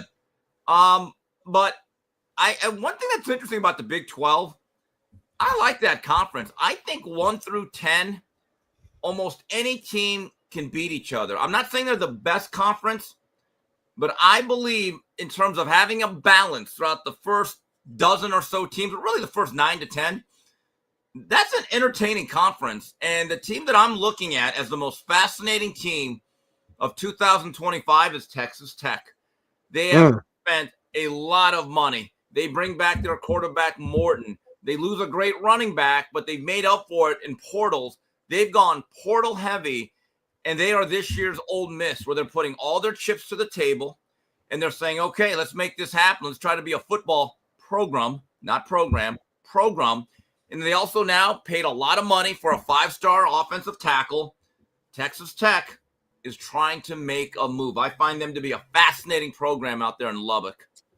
All right, so let's transition out here west to the old Pac-12. The new Pac-12 is going to be like fucking Texas State, bunch of fucking nobodies. But anyway, yeah, it's a joke. That's Timu Pac-12. They said Timu factory burned down, and they and insurance covered $93. Let me ask you something. USC, are they back?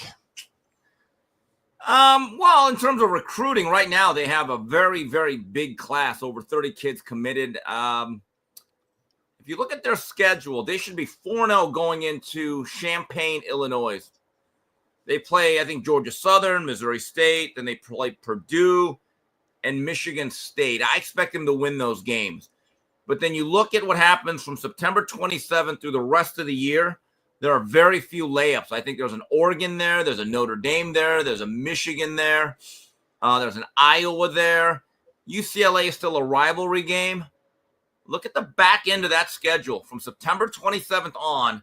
That's where you got to be. Now, you look at SC's team last year, I look at it two ways. They played a lot of one-possession games. They had Penn State dead to rights.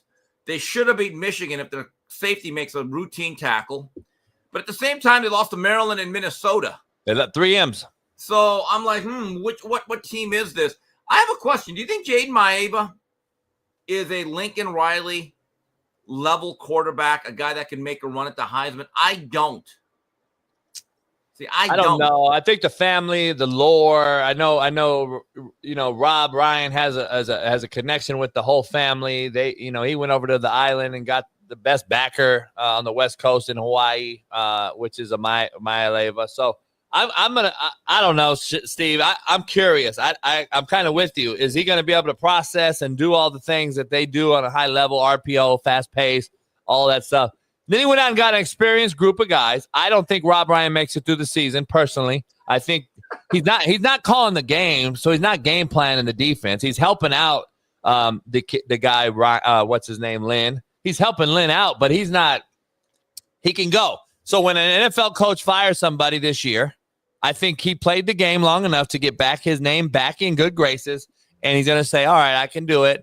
And now he's going to get a first thing coming. He's out of there because he's either going to choke Lincoln Riley or say, I'm not doing no home visit. I'm not recruiting fucking kids. I don't want to recruit these enabled kids. Look, I think USC hired a new general manager.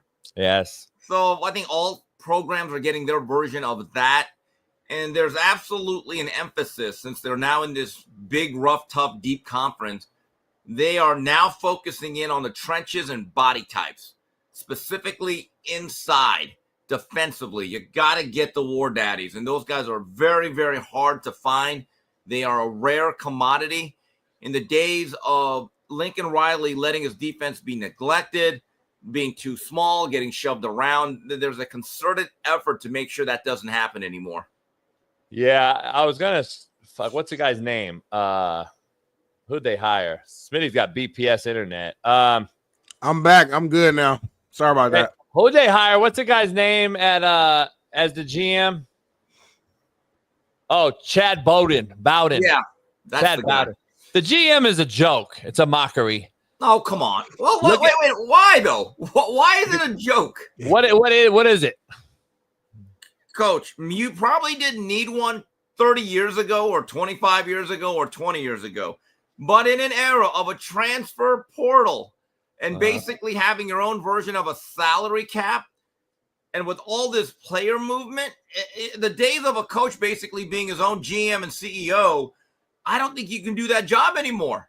I mean, you got to chart who's the backup tackle who might transfer that you could use, and then you got to figure out in the NIL, how much do we pay the guy? And then if we pay this guy incoming as a freshman, if he makes more money than everyone else in the room, then we got another issue with 7 other players. You kind of need that guy now, don't you? No. 100%. You don't. It's a joke. It's an absolute mockery. Every coach I know laughs at it. It's a fucking mockery. And by the way, there's only one Big Mike, and that's out there in Bill Belichick's world, and he's a GM because he's actually running the program like a GM. No.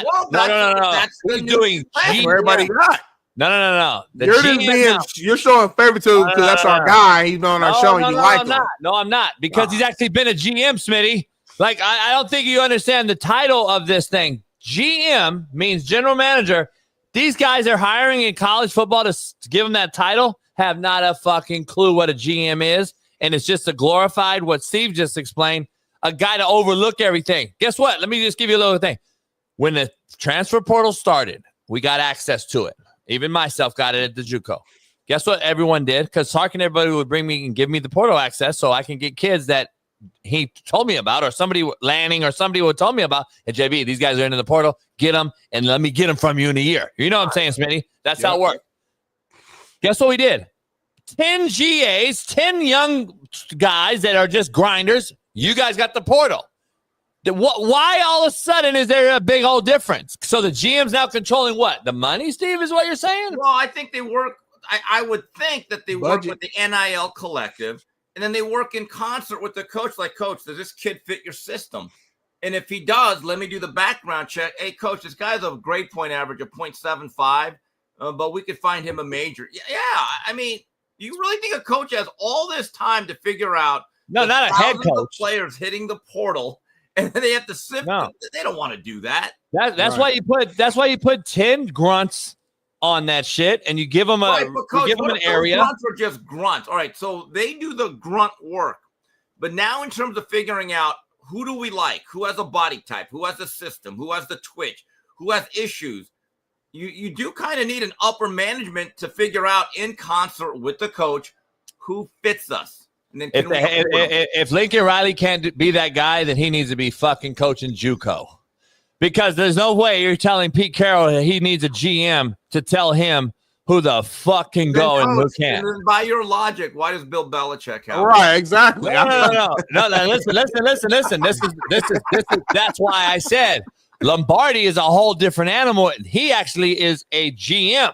There's a whole different animal between him and fucking Andrew Luck. Just let me give you a little insight. Well, okay, so what is Lombardi doing differently to educate me at UNC? He's not doing shit with anything. He's firing secretaries. He's actually being a GM, dog. He's running the entire whole operation as a GM. He's not just sitting there like, okay, yes. Which includes what?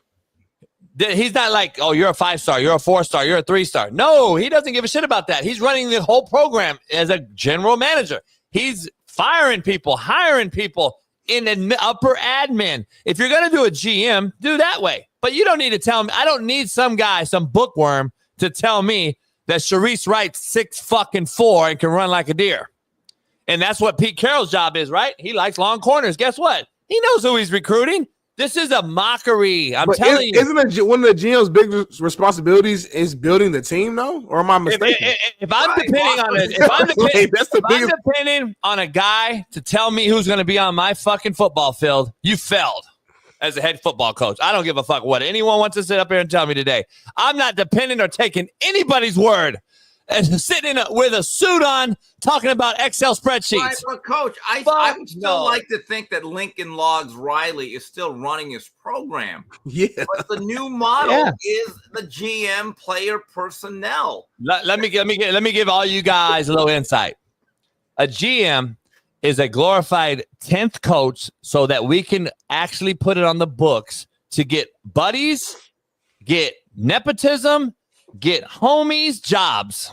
I'm just telling you, it is a joke. I can show.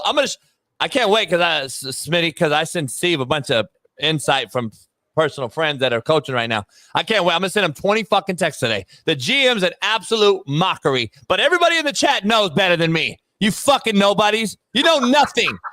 By the way, get a GM on the show and let's see how much he knows. He knows fucking nothing. If you think I'm going to listen to a GM tell me who the fucking player or not, you're out of your goddamn mind. Coach, Silly the boss. Coach, I'll just tell you this. And I don't think this will ever happen. But let's say in college football, we get to a point where we could start to make trades.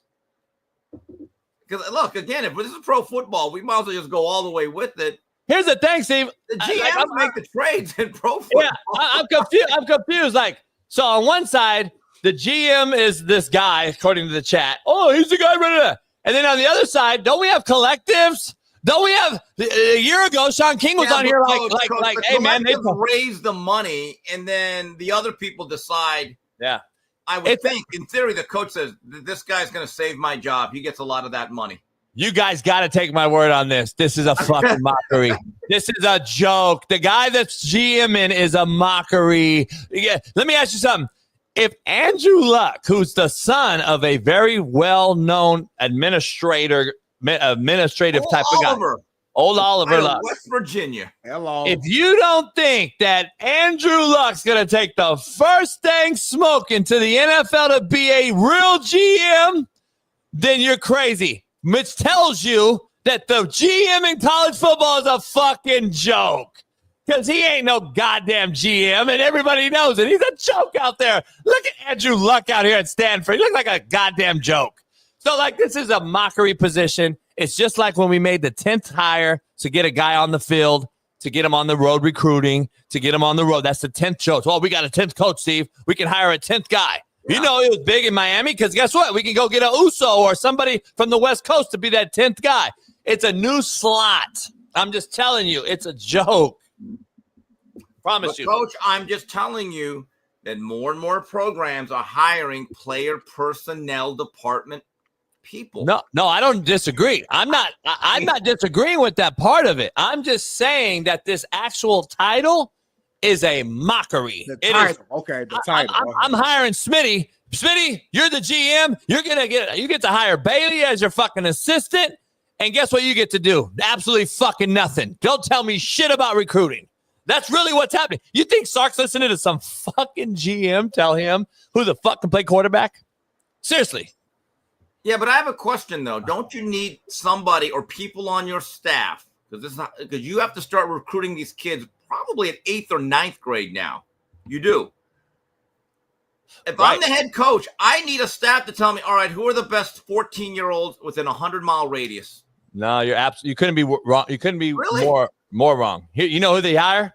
Who? The street agent hood homie from the Nickerson Gardens who runs the Youth Pop Warner program in the hood, who has everybody's kid and who's fucking all their mamas. That's who you hire. That's who Pete Carroll hired. That's who Sark hired. That's who I hired. That's what you do when you want the youth. You get the youth involved by that guy. He's a hood cat from the project. USC has that guy. He's my friend right now. He's my friend. So that guy, so hiring that guy is better than hiring right here. Well, I'm in my wheelhouse. Okay. Hey, Smitty, I'm in my wheelhouse on this one. Right, you cooking right now? Okay, you cooking right now. They got the hood homie for the 14-year-olds. They don't need a fucking 60-year-old white dude from fucking Georgia. But to Steve's earlier point, isn't it helpful to have someone to just at least bare minimum to manage the portal, know when new names are coming in, know who's going out? Like, that's something a head coach don't need to worry about. Why do you keep forcing it as the head coach all of a sudden? So now we've created a new stress on the head coach all of a sudden. Why do we have 10 coaches, homie? Like, what happened? I'm saying they're taking away stress is what we're alluding to, right? No, more is less. Just remember, the more cooks in the kitchen, the more ideas we got, the more asshole I got to be. Shut the fuck up, broad over there, Mina Kimes. You don't know what the fuck you're talking about. I just hired you because it's a fucking DEI hire. I had to be popular with my admin and hire a broad. Like, stop. Like, we're adding more and more shit, and it's making less problem. It's making more problems for our fucking head coach, in my opinion. Steve, you know better than anybody. Why didn't Nick Saban then hire 85 analysts? He's the one who began all that. You know why? Hey, my good friend Eric Keesall was the first guy hired. He was OC at Colorado. He gets on as an analyst, and when Nick Saban was doing it at a big time, you know what he was doing? He was running the cameras on a rope across the fucking field like this, and he was just the OC at Colorado the year before because Alabama was the first thing smoking to hire 96 fucking off the field guys. And then guess what? You know who else was off the field on that staff? Eric Keesall, future head coach at Kansas, OC interim at Colorado. They hired a guy named who's the head coach at Maryland right now? Oh, Loxley. Yeah, Loxley. Guess what? He was off the field analyst. Then they hired a guy named Sark who just got fired. And guess what? Then they hired a guy named Lane Kiffin. Off the field to start. They started off the field as an analyst because they had coordinators getting head jobs the year prior. But you asked Steve's question, though. You said more. You said as a coach, you don't want more coaches because that's going to make you more stressed. So he asked you why did the GOAT hire that many coaches in, if that's the case?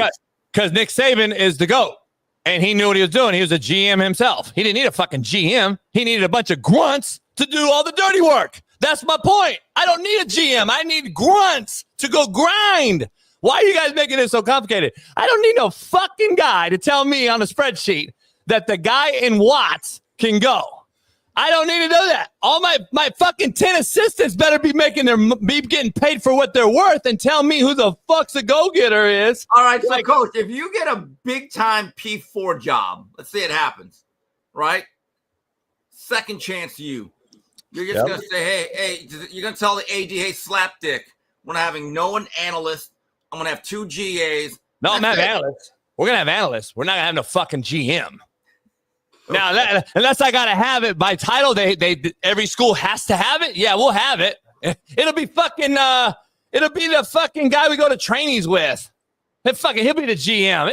I'll throw fucking darts at the board, and you're the GM. It don't fucking matter. You don't need no goddamn GM. Oh, your stat. Just for my own clarity, you're a second chance you. I got D1 coaches watching. They're fucking laughing, dying, saying, God damn it, I wish I could tell the truth like so if you're a second chance you, right? What do I know? Who on your staff is managing the portal, just so I know? 10 Baileys. 10 Baileys managing the portal. Got you. Yeah, fucking right. You know why? Hey, Bailey, you got the Pacific Northwest. That's recruiting area 1. Recruiting area 2 is the Midwest or the Pacific Northwest. So that's Oregon, Washington. Yeah. Okay, you got it, right? All that whole area. Yeah. Area 2. All right. It's Arizona, California, Nevada. Area 3. Let's go New Mexico, Texas, and fucking wherever, right? That's how we break it up. 10 coaches, 10 zones, just like I did it. 10 zones in America, and then you got Hawaii, and Alaska can fucking fall off the earth because nobody's recruiting Alaska. So you have those schools. That's your 10 zones, right? Yeah. If you fucking don't give me 100 kids out of each zone to evaluate, so that's 1,000 kids by 10 coaches, correct? 100 per. So now I got 1,000 kids to evaluate. Now they're got the portal. These are all the guys that transferred from every which fucking way. Now we're plucking the portal in meetings every day and saying, all right, number 1 is O-lineman. That's the number 1 go after. I better have every fucking O-lineman in the portal on my desk today. We're going after who's the best O-lineman. Then the second best. Now, remind you, 133 Division I playing schools are doing this, but Ball State's not getting the guy from Alabama. They're going after who? The 28th tier guy. So you get what I'm saying? So you got to understand where you are. There's selector schools, and then there's other guys. So you're telling me the GM at Stanford is going to go get the fucking guy coming from the transfer portal to go that should be going to Bama? No, the GM ain't doing shit. The 10 grunts are, Smitty. I'm just telling you. Take it from me. I got this one. Go get you 10 grunts. Fuck a GM. Make that guy Mina Kimes. Doesn't fucking matter who that guy is. And then we go grind it out. Just telling you. But what do I know? Steve, I got to ask you. Yesterday, we watched a gay construction worker teach construction. Today, we have a boxer. And I got to get your take on this. Oh,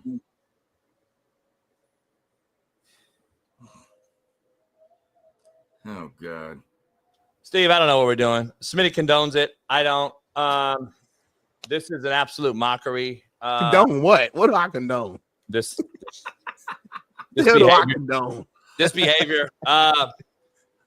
Don't you love the people that tell you, Steve, that you know nothing, but they haven't given you any substance to that? You know nothing because they don't. They're actually ones that know nothing, but they want to talk like they know something, but they can't tell you anything. That's the chat. I asked those people, have you ever been paid for your opinion?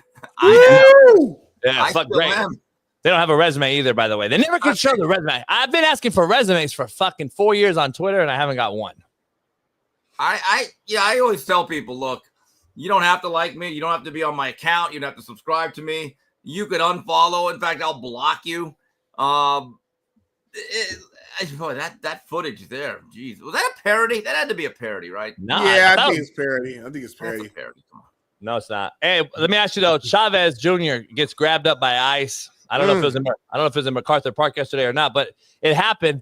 Where are you at with this? I think it would have been bigger if Paul would have lost to him. I don't think he would have moved up the ranks. But two-poll question: what happened with this? Is this something like a serious deal? Is he really involved in some type of cartel or what? More into it, I guess the Mexican government had a warrant out for him since 2023, and I heard some story that they'd use him where they'd hang people upside down and then they'd have him use those people as a punching bag. And based on what I saw a couple Saturdays ago, he probably didn't let his hands go there either. I didn't really pay much attention to this. It is what it is. It happened. He's got to deal with it. All right. Fuck him. So let me ask you the second thing. Logan Paul, or what's his name? Paul. Jake. Jake, whatever. Nobody. Moved up to 14th. Are you pissed off as a boxing guru, like that this guy moved up so much? I guess Smitty said they're going to reevaluate the ranking that they moved him up to 14th. But where are you at with that ranking deal? I don't care. Look, the WBA. So he's still a joke to you. I mean, I won't say a joke, but do I think that he's... But then at the same time, someone asked me, we had Todd Grisham of DAZN on the 3 knockdown rule. He made a good point. He said, so Steve, do you even know who the 13th and 12th and 11th ranked cruiserweights are in the BA? That's a good point. No, I really don't. I don't really care. But at the same time, they didn't face a guy in Julio Cesar Chavez at this stage of his life to get that ranking. I mean, as you would say, is it a mockery? Yes. But in many respects, boxing is a mockery. They have allowed this to happen. I don't get upset about it. It happened. I'll talk about it. And then I move on. It's not something that I'm particularly passionate about at this point. It happened. It is what it is. And then there's fights on Saturday that I cover. And then there's fights after that. And you just keep turning the page. Speaking of fights, Turkey Al-Sheikh keeps talking about this ring shrinking for the Shakur Stevenson fight. He's trolling. He's trolling, right? Okay, yeah. Right. And all the people that are outraged are so upset about it. Look, he's trolling you people because he understands you guys take this way too seriously. You're over emotional, and you're too emotionally invested in guys who do not know who your name is. They don't care who you are, and they don't care about putting on a good fight for you forever. But it's a joke. What I was told by someone involved in the promotion, they have a fighter on there. He wanted to do an 18-by-18 ring. And I want to make this clear. Shakur Stevenson said, I'll do it. I will face Zepeda in an 18-by-18 ring. But it was another group of fighters that bitched and moaned, and the contracts weren't signed, so they were kind of leveraged back to going to more of the 20-by-20 rings. So I want to make this clear. Shakur Stevenson was absolutely on board with the 18-by-18 ring. Let's get that clear. It's a good fight card on Saturday. I'm going to watch it because it's my job. I look forward to that fight. But moving forward, I believe that Turkey Al-Sheikh, if he's serious about this, has to say, hey, if you want to take my money, we're using an 18-by-18 ring every single time. That's it. And go from there. I love it. I love the fact that he's at least attempting to put together the best fights and pushing them to like go out there and actually fight. Like I love that he's. I think he's great for boxing in my opinion. Just as a common fan as I am, I'm nowhere near the expert as you are, Steve. I think he's just really good for the sport, in my opinion. Well, I hate when people say, what about the fighter safety? Oh, like, hey, you bleeding hearts. Let me just tell you something. You want to care about fighter safety? Good. Tell all these guys to get another job then. This is a dangerous occupation. And as the sage Rudy Hernandez once said, Steve, no one's forcing these guys to fight. I have never pushed a kid into a gym. They come to us. This is what they want to do. So when fighters give you that story, I always say, time out, like Chris Webber, except I have one. Are you forced to box? Were you drafted into this? And then I get a very, very like awkward silence, and I go, okay, just so we're clear. Like, I'm not doing the sob story. You're getting paid to do a job. You know what you're getting into. I would say I have more, not respect, but I would have more sympathy for a guy that goes into a coal mine each day, not with the guarantee that he may not come out. Getting black lung over the years, making at many times a lot less money. But guess what? They understand the risks. They signed up for that job. Fuck, Steve. We should have had a whole discussion on GMs today for college football. We could have had a whole. We just did. You just did. No, we could have a 3-hour show. Because I was, while you were talking about Well, that. I'm going to look up that interview because the USC GM did an interview, I think like 45 minutes to an hour. I think it was with Joel Klatt or Josh Pate. I'm going to watch that at the office today. See what You talking about this Bowden guy? Yeah. He's the son, I think, of the Cincinnati Reds' old GM. Well, Jim then he knows Bowden. what a GM does. He's Let me get it. He also was he interned for the Miami Dolphins as a MVP sports group representative out of Los Angeles. And then he was a interim recruiting. It says recruiting efforts at the Bearcats. So he was with Cincinnati under Fickle, and then Fickle. I already know who Fickle is. And then he was at Notre Dame with Freeman as he started some sort of recruiting efforts off the field. So he's a nobody. He's an absolute nobody who was born into the business, not earn anything in the business. He was born into it. And so his daddy, obviously, and then he's got the same fucking representation that Drewski and all these nobodies have. So I'm just telling you, what do I know? What has he done in football? Nothing. Absolutely fucking nothing. He's a nobody. Well, that I'm not going to argue, but we're just saying GMs are the wave of the future and present. No, like Smitty says, two things could be true. That's a forced hire, in my opinion. They're making you have a GM now because they want to look important when it comes to NIL and money to appease the upper admin, right? Well, Coach, to your point, this could be evidence. And again, I'm just speculating here that maybe this is a loss of faith by the USC administration in terms of Lincoln. Can you actually run a 360-degree program that is functional in this new college football? That much I agree with you on that this could actually be a sign that, hey, we're losing a little faith in this guy. We didn't get what was advertised to us. So I don't know, Steve. To me, this is just proves. I was like, let me look up this nobody. And sure enough, he's a fucking nobody. And that's why we're hiring GMs. Because Smitty, Steve, let me be real. So this guy who has zero hands-on experience in the sport is the guy that I have to listen to put my body of work onto the field. To my guys that I got to go out here and put my job on the line for. Well, we don't know that. I want to listen to this interview because I would assume and hope that the buck stops with the head coach. Because I would tell a guy like, hey, buddy, no doubt. It's my Steve, job on the line here. I got a coach who you're trying to shove on me. It's not going to happen. Steve, please hit me up and say, man, this guy speaks great. Because I bet you he does. I bet you he's a great fucking speaker. That's part of the deal. I bet he's a great fucking speaker. Holy shit. Goddamn. Can he fucking talk about backpedal, turn and run? Fucking trigger this fucking the flat route right now and hit. Man, that motherfucker has contact courage, Steve. He's the GM, he's not trying to coach. He's not a position coach. No. Don't change it up now, Smitty. That motherfucker's the head of NIL and recruiting, homie. Don't change it up now. He's telling you who some of the best GMs in NFL wasn't no high-level football players, homie. No, the GM title, Steve just broke it down. He's telling the 10 assistant coaches who the fuck to bring in that campus to play for me. Stop. Okay, he might have an eye for talent. I mean, he had to play at the highest level, homie. I would challenge you to go through every GM in the NFL and look at the ones who are the high road.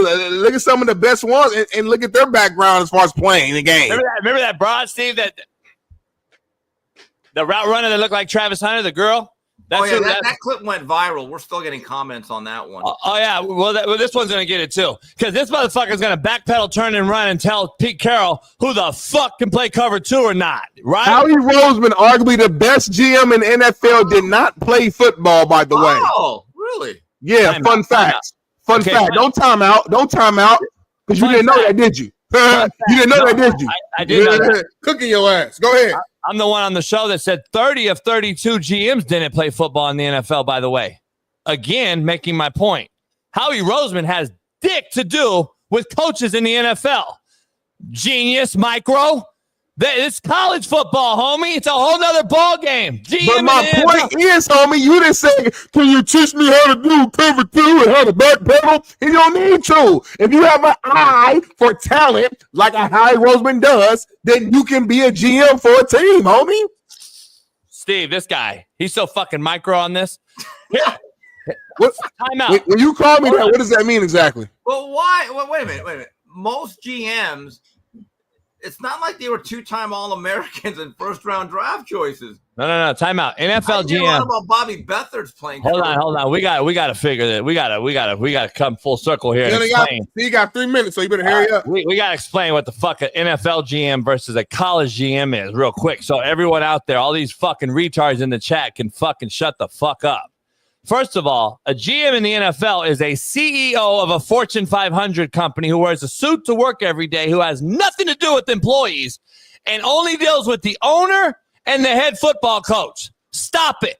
A GM in college football is the guy telling the head coach and 10 assistants on who the fuck we should pay, meaning I need to invest in this guy to get him on the football field and give him a $150,000 scholarship. Totally different. That would be equivalent to Howie Roseman telling the head football coach at the Eagles that tell fucking Jalen Hurts to take the hits out of his fucking 3-stop drop. Well, no, but that's different, coach. I would say now we have come to an agreement that college football is now basically pro football now, right? Yep. There's now money involved. There's now budgets, salary caps, basically, right? I think as the game has evolved, if you want to use that word, that there is a need for guys to be the liaison between the NIL, the administration, and the coach. Maybe that wasn't the case 10 years ago, but I'm going to listen to this interview and see what that guy has to say. What's his name again? Who knows? That's the thing. A fucking nobody. Chad Bowden. How do we not know the GM at USC, Smitty, since he's so fucking bunch of important? I don't know none of the GMs for the most part. They're not popular. Because they're not fucking They're not popular GMs. They're behind the scenes, homie. They mean fucking nothing. I don't know the D-line coach of most schools. That don't mean they're not important, homie. Stop it. Don't equate this. Oh yeah, but again, I'm proving a point. So Warren Sapp's is not the same coach I'm in the proving a point. Stop it. I'm not saying that. I'm saying because I don't know your name don't mean you're important. Warren Sapp. I mean, I get it, but I just come on. Yeah, this I can't wait. We're gonna keep doing. I think we just make this a topic every day this week, and just let me keep cooking the whole. I'm done talking about it. Right? I'm gonna keep because you can't talk about it with me. You're not on my level. Not on my level. I'll bring anybody on this show to talk about this because they know I'm right. That's why I'm getting fucking blown up right now because they know I'm fucking right. Well, coach, bring on somebody that's willing to come on and put their face on their name and their name on it. And that's the problem. Would either back up or disagree with you. All them little text messages you allegedly getting don't mean nothing to me. Tell them to stand on it or shut up. Steve Smith, Micro over here doesn't realize these guys ain't coming out here and fucking saying that in front of their fucking president. Smitty, shut up. Stop. Are they real ones or not? Are they real ones or not? Yeah, Dan Lanning's going to come on right now and fucking tell the head of Nike to get fucked.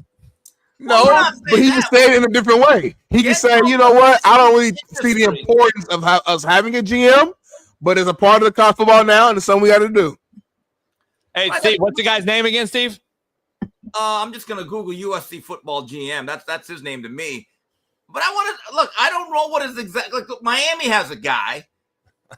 I wish we would have kept the other guy that played football. That's the back other in the guy. NFL. And that guy played football. I wish she was in charge. But again, I'm just a jabroni out here on the West Coast. They don't listen to me. But every major school program has some sort of fancy title guy. Like I saw the All Access on Alabama football with Kalen DeBoer. They have a guy. They have a guy with the fancy title. Then I want to make sure that are they going to get ranked too now? Like, because back in college football back in the day, so like recruiter of the year, Dan Lanning got it twice. Fucking, guys like that on staffs get the recruiting of the year, the coordinator of the year. Is this guy going to get the recruiter of the year now? Because he had a recruiting.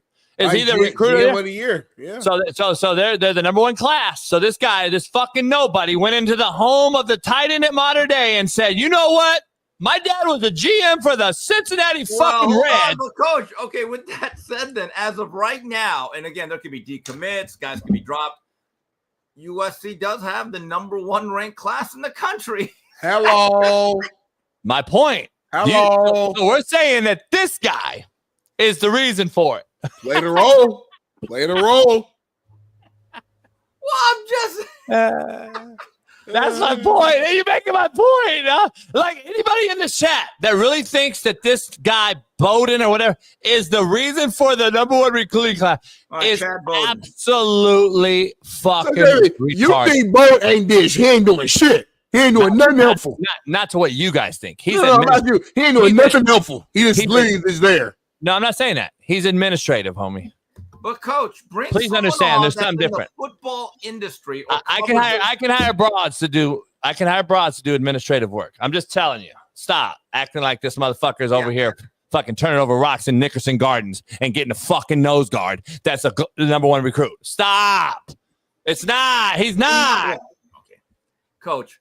He's talking about Johnny Bench, Steve, and fucking Pete Rose days. His dad was a GM of the fucking Reds. All right, not of the Big Red Machine, though. He doesn't go back that far. But you need to bring on somebody that's in the football industry that would be comfortable speaking on the record about saying, hey, what are the pros and cons of this quote-unquote new general manager rule? And he doesn't have to rip Bowden or whatever this guy's – I don't even know this guy. Chad Bowden's name. But just say, hey, this is the changing landscape. This is the evolution of a football program and how it works. That's all I'm saying. Yeah, I agree. I mean, no big name coach is going to do it. No, I don't mean a coach. It could be someone that covers the sport as an analyst, as a journalist, a writer, or a guy that has coached, that doesn't coach. Bring on, wait a minute, Noel Mazzoni. Ask him, would you wanted a guy to at least be a buffer to everything? Bring someone like, what does he think? Maybe he thinks it's the worst night, or maybe say that would have helped. That would have helped our cause. Yeah, Noel will be back on during the season for sure. So we'll like it's a mockery. I love the nobodies in the chat that think they know more. It's actually embarrassing when you act like you know more in the personal space of someone's profession that's done it for his whole life. That's what's embarrassing. Like I want to go to I don't know, wherever, like, you guys train at, Steve, and then just tell fucking Henry, why are you fucking dropping your fucking right arm down, motherfucker? Like, I know what the fuck he's teaching. Like, it's embarrassing. I really is. Coach, let me just tell you this. In the National Football League, there have been coaches / GMs. They get full control. After a while, there are certain coaches that say, I don't want anything to GM. I just want ball. I'm not Jimmy Johnson. I'm just not. It's not built for me. Right. And there have been situations where coaches thought they wanted the power. They wanted full autonomy. And after a while, they figure out, you know what? I just want to do ball. Right. So these things are all a little bit different. I really believe if Lincoln Riley was putting up 11, 12, 13 win seasons and gone to the playoffs already, nothing would have been forced on him. Right. I'm assuming this was kind of like suggested, so that's the feeling that I get. Right. No, I get it. Yeah, it's embarrassing. But are you on Whitlock later? No, Whitlock's on a 2-week hiatus, so we all get a little bit of a break. A little break. All right. Oh, nice. Nice. Steve, you're on the show the rest of the week. So what? That's the case. So the chat, I see the chat's on JB's ass today. The chat knows nothing. They're a fucking mockery. Why you getting mad, homie? Sorry, I get this every day. Every show I get this. No. And I defend it. No. But this is like, I need a resume on these motherfuckers to even continue. That's true. I need a resume to continue the conversation. Is my point. It ain't about. We already know they're gonna talk shit. We have legit coaches in here though, and like former players too. Yeah. I need a resume on these motherfuckers so we can actually have a conversation about having a conversation. See, that's the problem these guys don't get. Like, Coach, you're absolutely right. On Twitter, I rarely get into debates because I'm like, I just block you. I don't really care. Yeah. Say. Like Josh Faley in the chat played at a high level. He knows football. He coaches now still. Allen, obviously. Allen runs a big time site and played in high level and coach. There's coaches in the Coach Davis and other guys in the chat. These guys all coach and understand it. They deal with college recruiters. They deal with this stuff.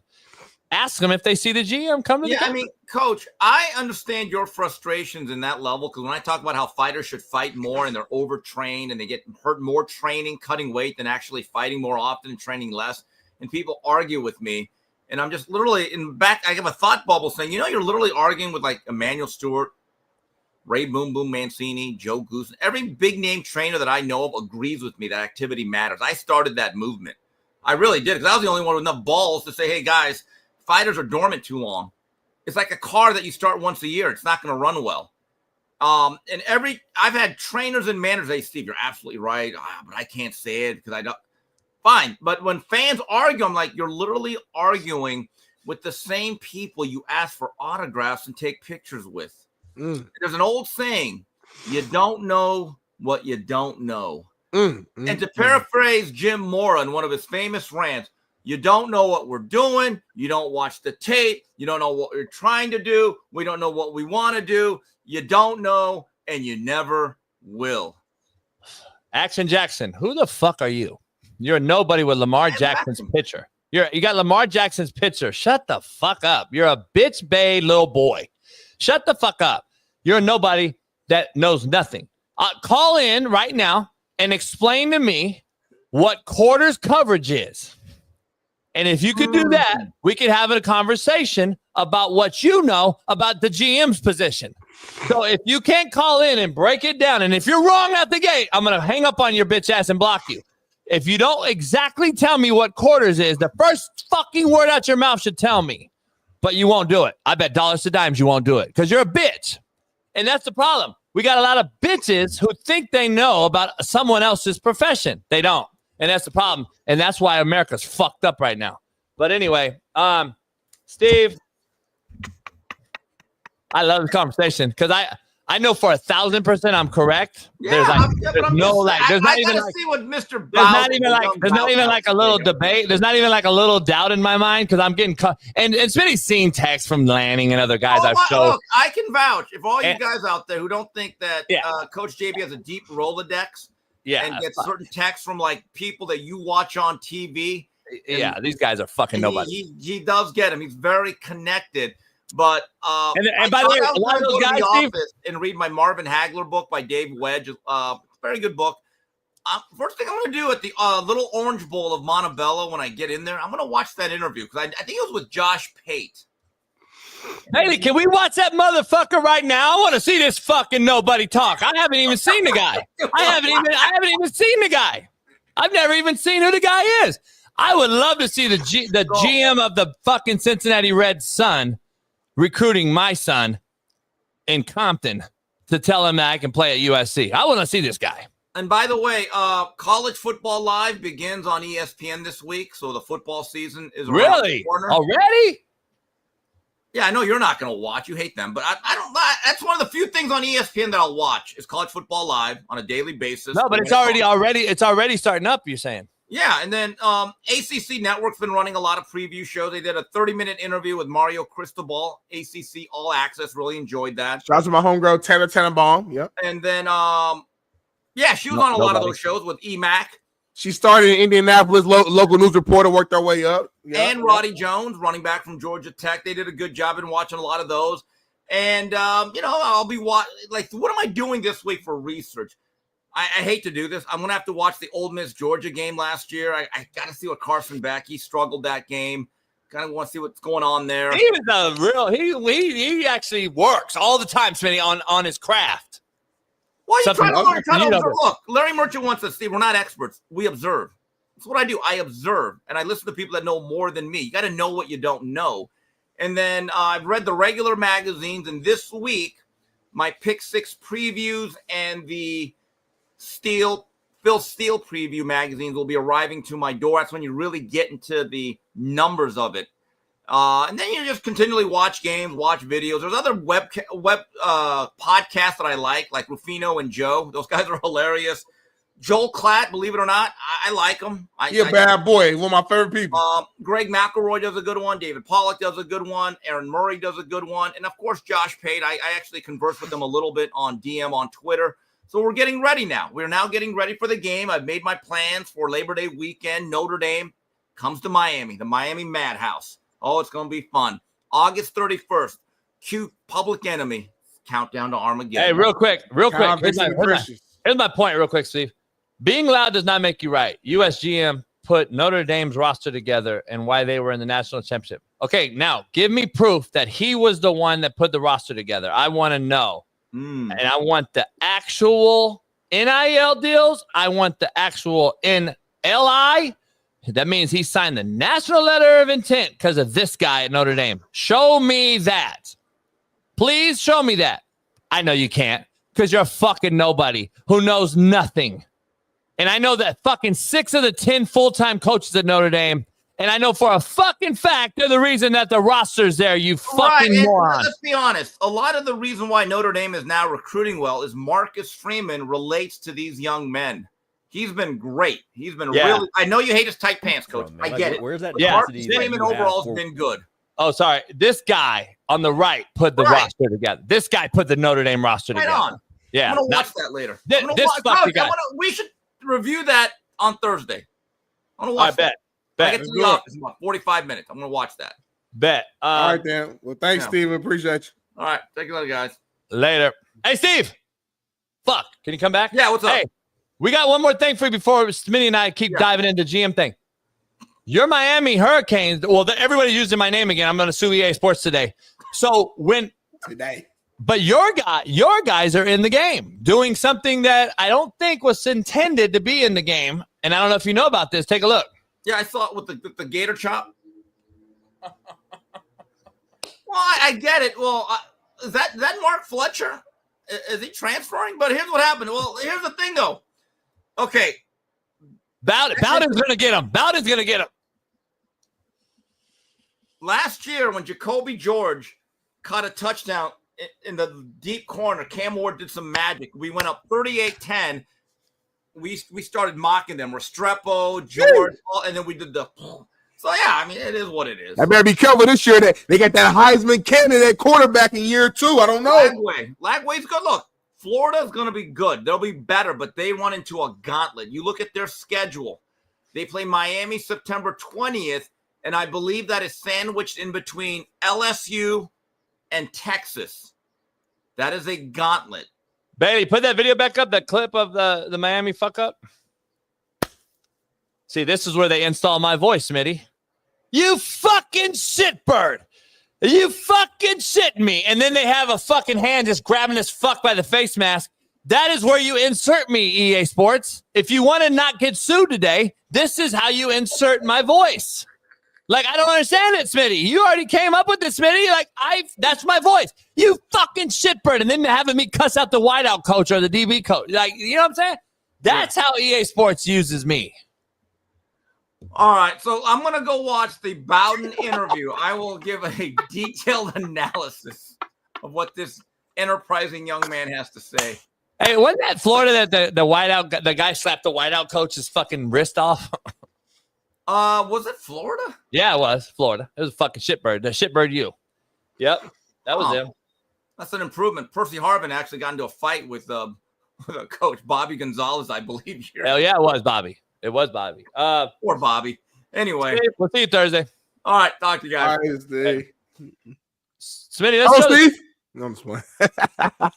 Hey, let's show this fucking nobody real quick. I watched the whole thing real quick. And by the way, I talked to people yesterday at work who are actually a fan of him being at USC. I'll keep it at that. Continue. Good deal. They're nobodies. That's why. Like a USC legend, but continue. From man, like where's that intensity that you have for what you do come from? I just love this. Can I ask who the guy on the left is? He's interviewing. His name is JD Pickle from he has his own show called Hard Count. Works for On 3 Sports. Works for who? On 3 Sports, big time recruiting platform for high school guys going to college. Gotcha. Okay, go. Where does that come from, man? Like where's that intensity that you have for what you do come from? I just love this so much. You know, I grew up, you know, my dad was a general manager in Major League Baseball. And, you know, I got to grow up in that and see that. He'll never get a kid out of my school. Never. I haven't even heard him talk more than 4 words. He would never get a fucking kid from me. Never.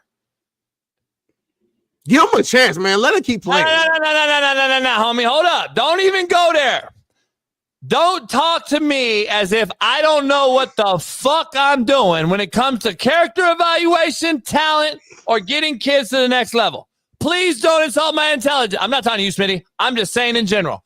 You have no shot, curly top, on getting my kids from me. Ever. Ever, never, ever, ever, ever. And all you fucks that really think this GM matters are embarrassing. Me, your own daddy, and your mama. And every single one of you in this chat who thinks you know more than me. Your daddy is getting an email from me today that he should have fucking pulled out. And why I hate white moms. Go ahead and play the rest. You know, my passion was football.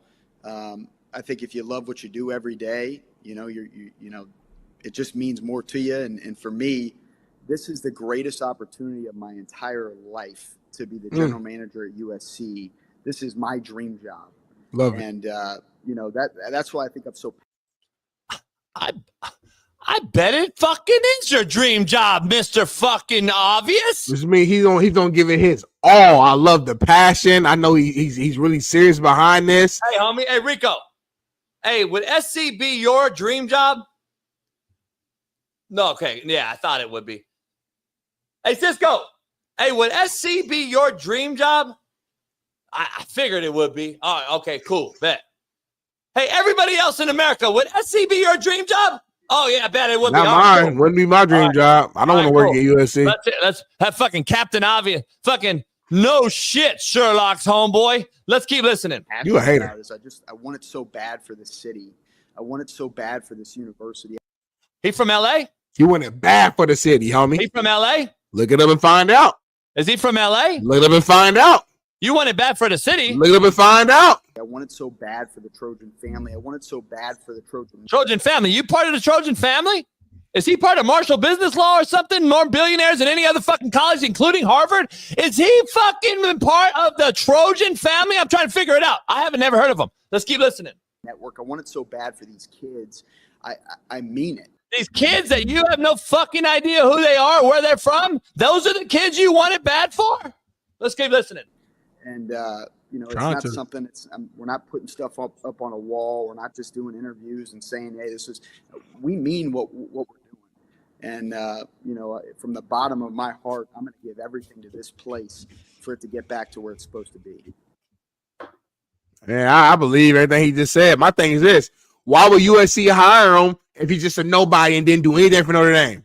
Common sense ain't common no more, I guess, Jason. You're asking like the wrong cat for this, homie. You're like in my wheelhouse right now that there's no one else can actually get in.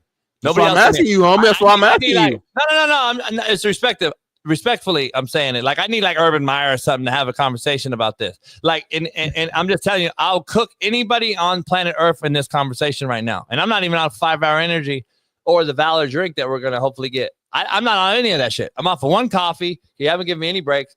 And I'm just trying to tell you, the bottom line is that you're telling me you would believe this motherfucker from Ohio talking about the city of LA? Like that's not a fucking glaring red flag out the gate for you. Like then you have no business sending kids to college. Like I'm just keeping it real.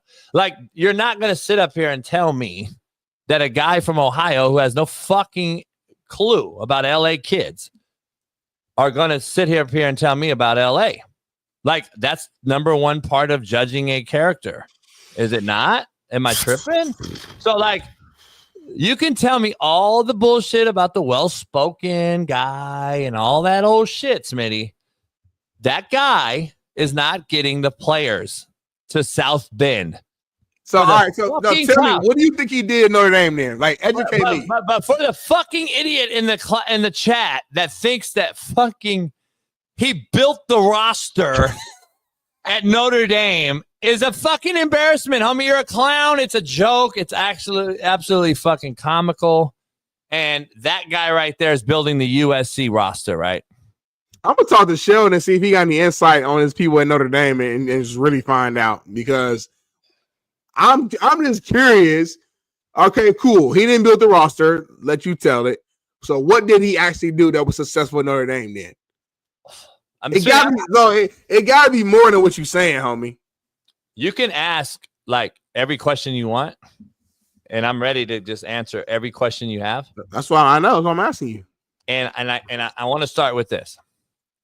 And I'm going to ask you, a former player that understands don't ask me nothing. Please don't ask me nothing. Because you'll know right away, and then you might put this thing to bed. So the guy that you don't know is going to recruit you to play for him, but will never coach you ever on the football field. So you're telling me to disregard the 10 coaches on the football field, including the D-line coach, that actually is the best recruiter at Notre Dame. But anyway, that guy is the guy getting the guy to play for the guy. That's what you're telling me. I'm not. Let me tell you what I think is going on. I think he's the guy who's like finding the talent and then letting the staff know, and then the staff will go out and close the deal. Again, you're totally so wrong. So I think he's putting here like, hey, y'all, he's right here. You couldn't be more wrong. 4-star, 5-star, boom. Yeah, you couldn't be These guys more wrong. make us better. You couldn't be more wrong. Now the D coordinator, now the JB, now the OC. Now they go out there and they go hunt the guys that he put together, and then they close. He's not the guy closing. I agree with that. But I think he's the guy that's putting together. No, he's not. The guys that they should reach out. Well, you can think all you want. You're hurting your brain though. That's not how it works. My brain feels great. First of all, there's not Action Jackson. Shut the fuck up. Have you recruited a person ever in your life? Shut the fuck up. Number one, it's an impossibility, what you just said. All right. And you're making it more of a joke. And this is the problem why society's so fucked up and why boys are playing girls in sports. Why we have girls coaching football. How we get back to this is all the reason, homie, because you all defend this shit. You all really defend this soft pussy shit. You're telling me this one guy that's a fucking nobody can evaluate the country's million players and tell me that he's going to put a list together for the 10 coaches recruiting, that this is the list to go after. You guys are fucking unbelievable jokes, and all of you fucks can go out back. Okay, so what did he do then, Jason? Because you're so mad about this. Okay, he's not so cartoon. He didn't put the list together. He's the nobody. Okay, so what did he actually do? Why did USC take him from Notre Dame? Tell me that. He is a pencil pusher, homie. He is an organizational manager. He makes it pretty. He puts together the slideshow for the assistants to display for recruits. He puts together a packet to send out to recruits. He puts together a PowerPoint presentation for the recruiting pitch. Once Lincoln Riley approves it, he puts together a destination point. He orders the fucking recruiting buses and planes. He gets all those things in order so that the coaches can operate under some sort of structured environment. He's the ops guy. He's not the fucking guy. So he's the ops guy. What? What I say on the show a couple. So he's the guy that players, we got Chick-fil-A sandwiches and chips for you go to your hotel rooms. No. What I say. Remember a couple months ago, I think we brought this up, and we brought this GM thing up, and I said, football operations, right? Yeah. DFO, it's called. Yeah. The DFO position has been kind of eliminated. You haven't heard the DFO anymore at the Division I level because they added this GM guy. So the GM guy, they paid a bunch of money to handle and take away the DFO and do all these other positional things. Now, there's still a DFO guy maybe out there, but he's not even, you don't even hear from the DFO no more. He's more of a street agent now who's actually on the ground getting guys to this GM guy who's creating a list for the 10 coaches or the grunts who are in the transfer portal. So let me be clear here. You're going to tell me that this guy is going into the portal, getting all the kids coming available immediately so they can get on them and beat out Bama, Ohio State, Michigan. That's what you're telling me. Then you're telling me he's finding all the high school kids. Then you're telling me that he's actually making the cold calls and getting the kids on campus visits. Then you're telling me he's doing a home visit and selling the fucking hood-ass mama from the Nickersons on why his kids should come to SC. And then you're telling me that this motherfucker's putting together the location list for the fucking demographic and putting together the list on who 1 through 10 are. And then you're telling me that he's ranking them in positional meetings. And then you're telling me, shut the fuck up. You motherfuckers are jokes. God damn, homie. Like, I couldn't even break it down. I can continue this conversation for fucking 8 hours. And anybody out there that don't think I know what I'm talking about is absolutely delusional. And you're actually now the hater because you know I'm right. And you're still going against me because you're absolute fucking nobodies. And that's the problem in this discussion. That's the problem. Everything I just laid out right there, you know, is not even humanly possible. So is USC back, Smitty? Well, they're not back, but I don't know. I guess, listen, I'm not going to sit here and act like I know more than you in this because I don't. I was not a coach. You got coaches connection. I guess my question that I would love for you to ask your coaches via text right now, or if they're watching and they continue to answer is, okay, if all that what you just said is true, why is this position being basically forced on each team, number one? Number two, why is the position getting paid so much? And number three, why was it created in the first place? Scapegoat. My 3 questions in. Scapegoat. It's all one answer. Scapegoat. They're now paid enough to take the burden off of a recruiting coordinator who used to have that burden, who was also the 10th coach, probably the special teams tight end coach, recruiting coordinator. So what happened is now they took that over because administratively with collectives and TV money and now the NCAA ruling that's going to allow colleges to pay kids from their campus needs who, Smitty? An administrator with some sort of weight that he carries in a CEO type of title. And guess what? Those guys are fireable and hireable. And they mean more now, even though they do less. Anything else? That's all I got. Anything else? Anyone else know more than me? Come on, keep on going. I want to answer any questions you have all day long in this regard. Like, please, just keep on going. So they're useless. Not only am I being eloquent with my delivery, I'm being transparent with my delivery. I'm being very forthcoming. I'm being very elaborate in my discussion. I'm being very politically correct in my discussion when I'm talking about this. And for the D. Joneses and all them out there, I'll never be wrong. It's because you know I'm right. And when it comes to this shit, you're in my wheelhouse, D. Jones. I'm not in yours. You want to talk about Trevor Lawrence being fucking garbage and the Jacksonville Jaguars? Go ahead. You might know more than Jacksonville Jaguars than me. You probably know their fucking transactions every day and who's on the free agent board. Nobody gives a fuck, though. This is my wheelhouse.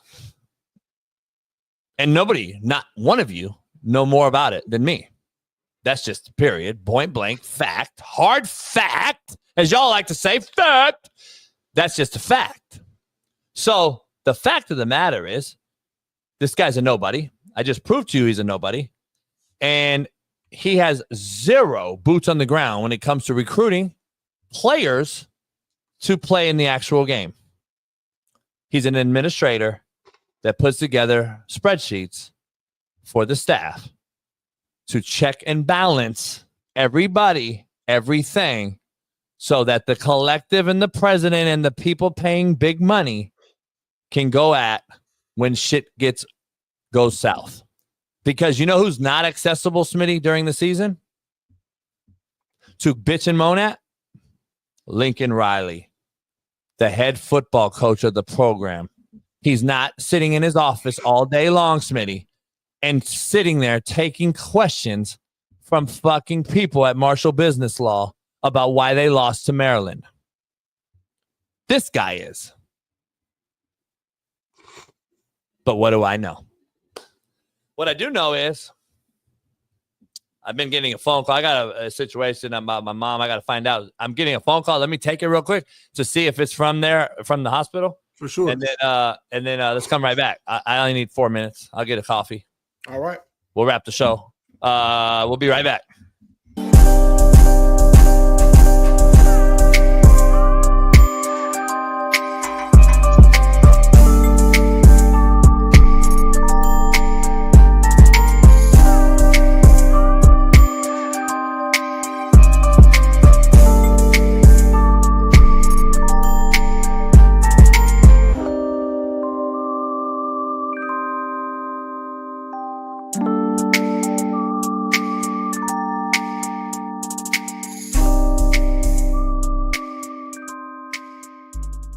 NBA announced that they will be expanding to 18 teams with new teams in Cleveland, Detroit, and Philly. The Cleveland team will begin playing in 2028, followed by Detroit in 2029 and Philadelphia in 2030.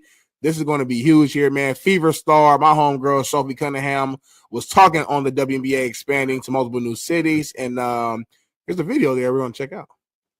Because it is helpful. It's way more helpful. You just get more purses, more opportunities, and so I get that aspect. But I also think that you want to listen to your players too. Like, where do they want to play? Where are they going to get excited to play and draw fans? And I do think that Miami would have been a great one. Like, everyone loves Florida. Nashville is an amazing city.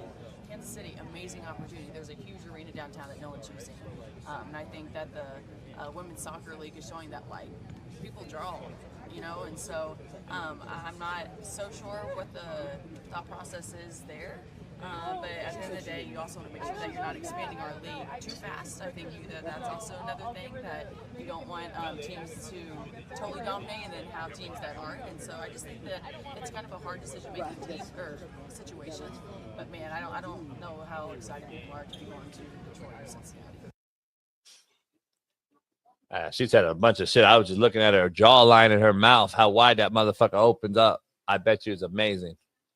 That's all I was looking at. The disrespect is crazy. I disagree with her though. I understand what she's saying. Like, you know, players might not be excited to live in Detroit or excited to live in Cleveland or some of these, like, you know, these cities. But in terms of like basketball towns and stuff like that, like Midwest, man, like when it comes to sports in general, it's not even basketball, football, whatever.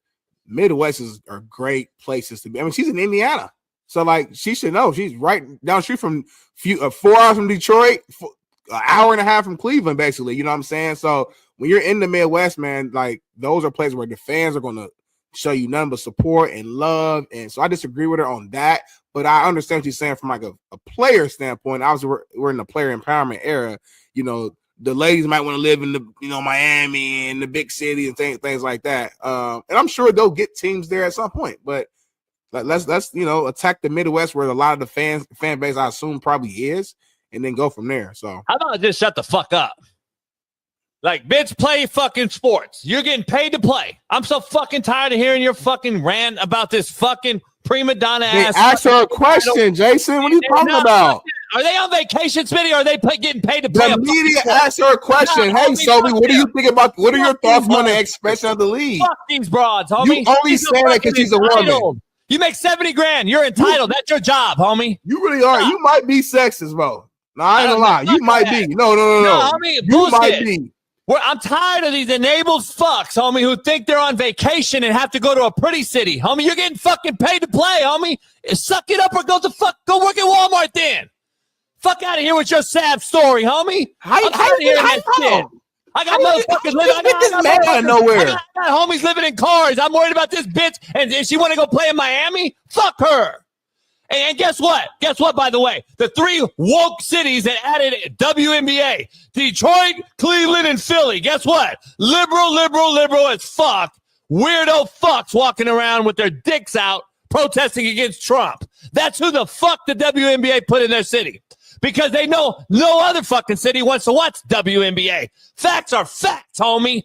Now what? You can yell all you want, scream, and get all hype, get your blood pressure going. Yeah, fuck Shane Gillis too, homie. But that don't mean you're saying anything. Nothing you said right there was impactful or true. I did say a lie, and that's all true what I just said. Nothing you said was impactful or true. It was. It actually was. And if the league is expanding, that means people are watching. And it ain't viewership expanding. is going up. That's a fact. They are expanding. They're literally adding 3 teams into the league, which is literally expansion, homie. Clip that How'd you just get mad? I know you were all calm and cool, looking at her jawline, and you just snapped and got mad. You got a serious problem. You're bipolar. You need help with that. And you're sexist. You got shut up and dribble. You a woman. Don't talk. Stay in your place. Like, chill out, homie. They asked her a question. She's a WNBA player, big time player. They came out and said, hey, what are your thoughts on the WNBA expanding? You want her to lie? She gave her honest opinion on it, homie. Like, what the hell? You want me to lie? With it? You want me to lie? So stop calling these women bitches. I ain't gonna tell you again. She is acting as if she's on a fucking 3-month vacation. That's why. Don't matter if you answer the question or not. I mean, I can ask you all the questions you want. If you tell me some crazy shit that's going to slap the casual fucking citizen in the face that you only want to play in some fucking glamorous city, then fuck you. You ain't shit. You're an enabled, fucking entitled prima donna who's getting paid to be a 1%er in the world. Play a professional basketball sport in a woman's environment that you worked your ass off to make it to. Now you're bitching again. And then Brittany Griner wants to leave America and go to Russia because what? You don't make no money. And the NBA pays your bills. And yet we're putting them in 3-ass woke cities, and now we're acting like it's expansion. Stop, homie. Keep it real. Don't get mad at the messenger, homie, because I'm telling you the truth. That's the truth. Stop. I'm a hater, though. That's the truth, by the way. It is what it is. She's fucking entitled fuck. So I could give a fuck less. And don't give them a motherfucking raise. They're horrible. Can't even fucking dunk. Lower the rim. So you just read all of that from that 30-second clip of her. Yeah. She's entitled. She's dead. You got all that from that moment. Fucking right, I did. You know her whole background, her social security, everything now. Instead of like, man, you know what? I pay home. I want to just respect the game that's giving me the opportunity to make money and put my face out there and get brand deals and shoe deals. And instead of that, it's about the fucking shittiness of the league I'm in. Now, that's not a slap in the face. Come on, man. Call it what it is, homie. Stop. Hey, well, fuck it. I'll go home tonight. I'll drink my yak and smoke my stick, and I'll get it back cracking.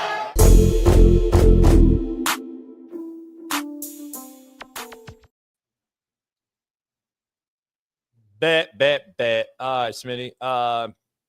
Betty said we got some on the rundown if you want to My dive into signal it. been bad all day. I apologize if my screen's been freezing. I don't know what's going on. I got to figure it out. But we do want to talk about this right here, man. Asante Samuel, man, the original Asante Samuel, the OG, says that the Dolphins are run like a little league team and calls head coach Mike McDaniel a pushover. The Dolphins reportedly have been interested in signing his son, Asante Samuel Jr. And he said, in quote, matter of fact, there's a video, I believe. Let's check it out. Had no reason to trade Jalen Ramsey other than they're sensitive. There's no leadership in the Dolphins organization. Mike McDaniels is a pushover. Chris Greer, the general manager, he has no backbone. These guys over here at the Miami Dolphins, they are running this team like a little league team. No one can stand up to the players. They're terrified of their own players, and they have no control over their players. Real talk or jaw jacket, JB? Real talk. I've been saying it for how long? But what do I know? What do I know? There's a reason why they don't win in the North. There's a reason why they can't play in cold weather. There's a reason why all those things have come out. So let's be real. Like, come on, man. Is it like you're a player? You're a former player. You know, you got your brothers playing in the league. Like, you know, homie. Like, be real. You know when. Do you not know? His demeanor comes off very. But before you answer that, do you not know when you walk in the room if the motherfucker's a leader of men or not? Yeah, do you not know? Can I test this motherfucker or not? Yeah, you do. Like, can I be late to meetings or not? Can I miss something or not? Can I wear this when I've been told to wear this or not? Do I need, because those are all things I'm bringing up that has been thrown out there about this program. They were told that, you know, Jalen Waddle, you're supposed to wear this attire, but he wore this attire and he did nothing about it. That was one thing that came out. Then it was you missed practice, you were late, and then guess what? It's okay, you can miss weights. Like, that all matters. I don't care if you think it don't matter, and all you nobodies that say, "Oh, it's not. It's all season, JB. It's only the January." Well, champions are built in the off season. I don't give a fuck what anybody says. And if you don't think that all in means all in, then you're fucking delusional. That's why you don't coach. Because at the end of the day, Smitty goes down for 3 plays because he gets hurt or gets a cramp or something. And I got to come in. I want to have Smitty's back and do as well as Smitty was doing or better for my team, the other 100 guys in college or the other 53 in the NFL or the other whatever in high school. So I don't let them down. But if I miss summer and I miss weight and I miss practice, guess what? I don't have the faith in that motherfucker to come in and ride for his brothers. This is an all-in thing. I've never seen a team win by having lackluster, half-ass, bought-in programs. Like, I've never seen it, or people. And it takes a leader of men to get 22 guys to go the same direction at the same time. There is no fucking ands, ifs, and buts about it, homie. You have to go the same direction at the same time. In football, I'm just telling you, it's the same as a soldier in war. You think the half of you guys are going to go this way and half's going to go this way and fucking win the war? Like, this shit is ridiculous. I don't understand. Where there's smoke, there's fire. But to your point, Smitty, I know you were talking, I cut you off, about, and what it takes from a guy when you see the guy. I know you were talking about that, but I'm sure Sheldon knows this. Like, there's rumors coming out of Miami too. That's why a lot of players are refusing to go there. Right. No, that's real. No, that's real. You know what? And I forgot, I think Sheldon was in San Fran when Mike McDaniel was there. I never even thought about that. I never even asked him about just how he was. I believe there was some crossover, if I'm not mistaken. But yeah, I mean, listen, you're right. I do think this guy is a smart mind, offensive mind, knows the game. I think he can coach X's and O's.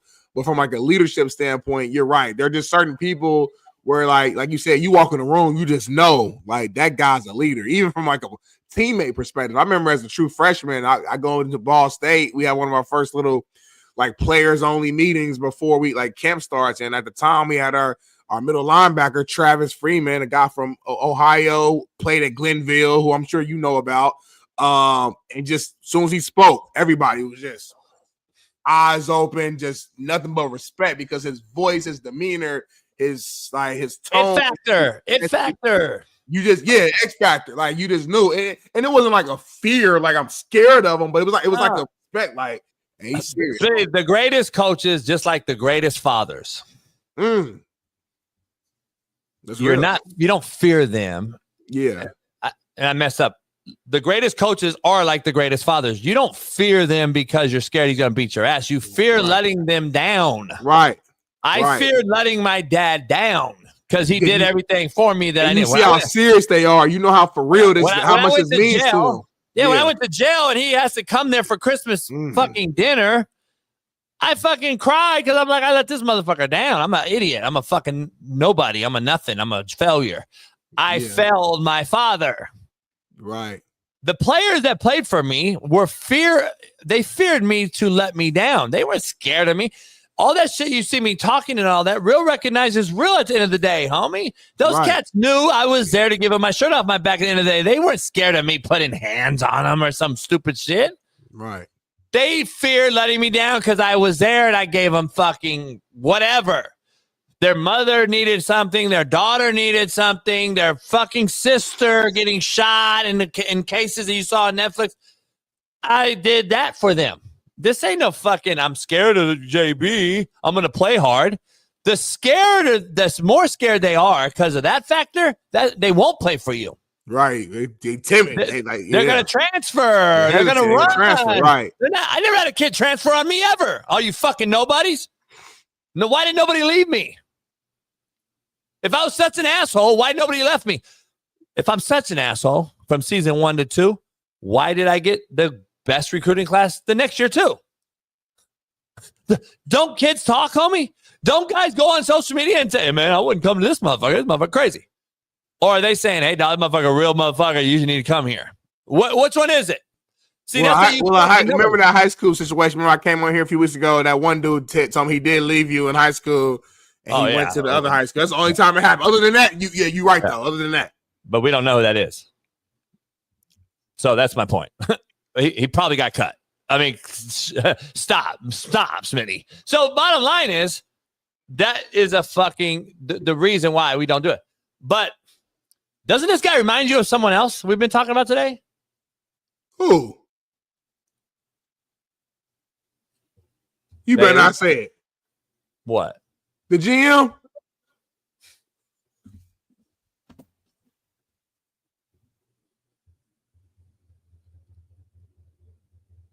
Homie.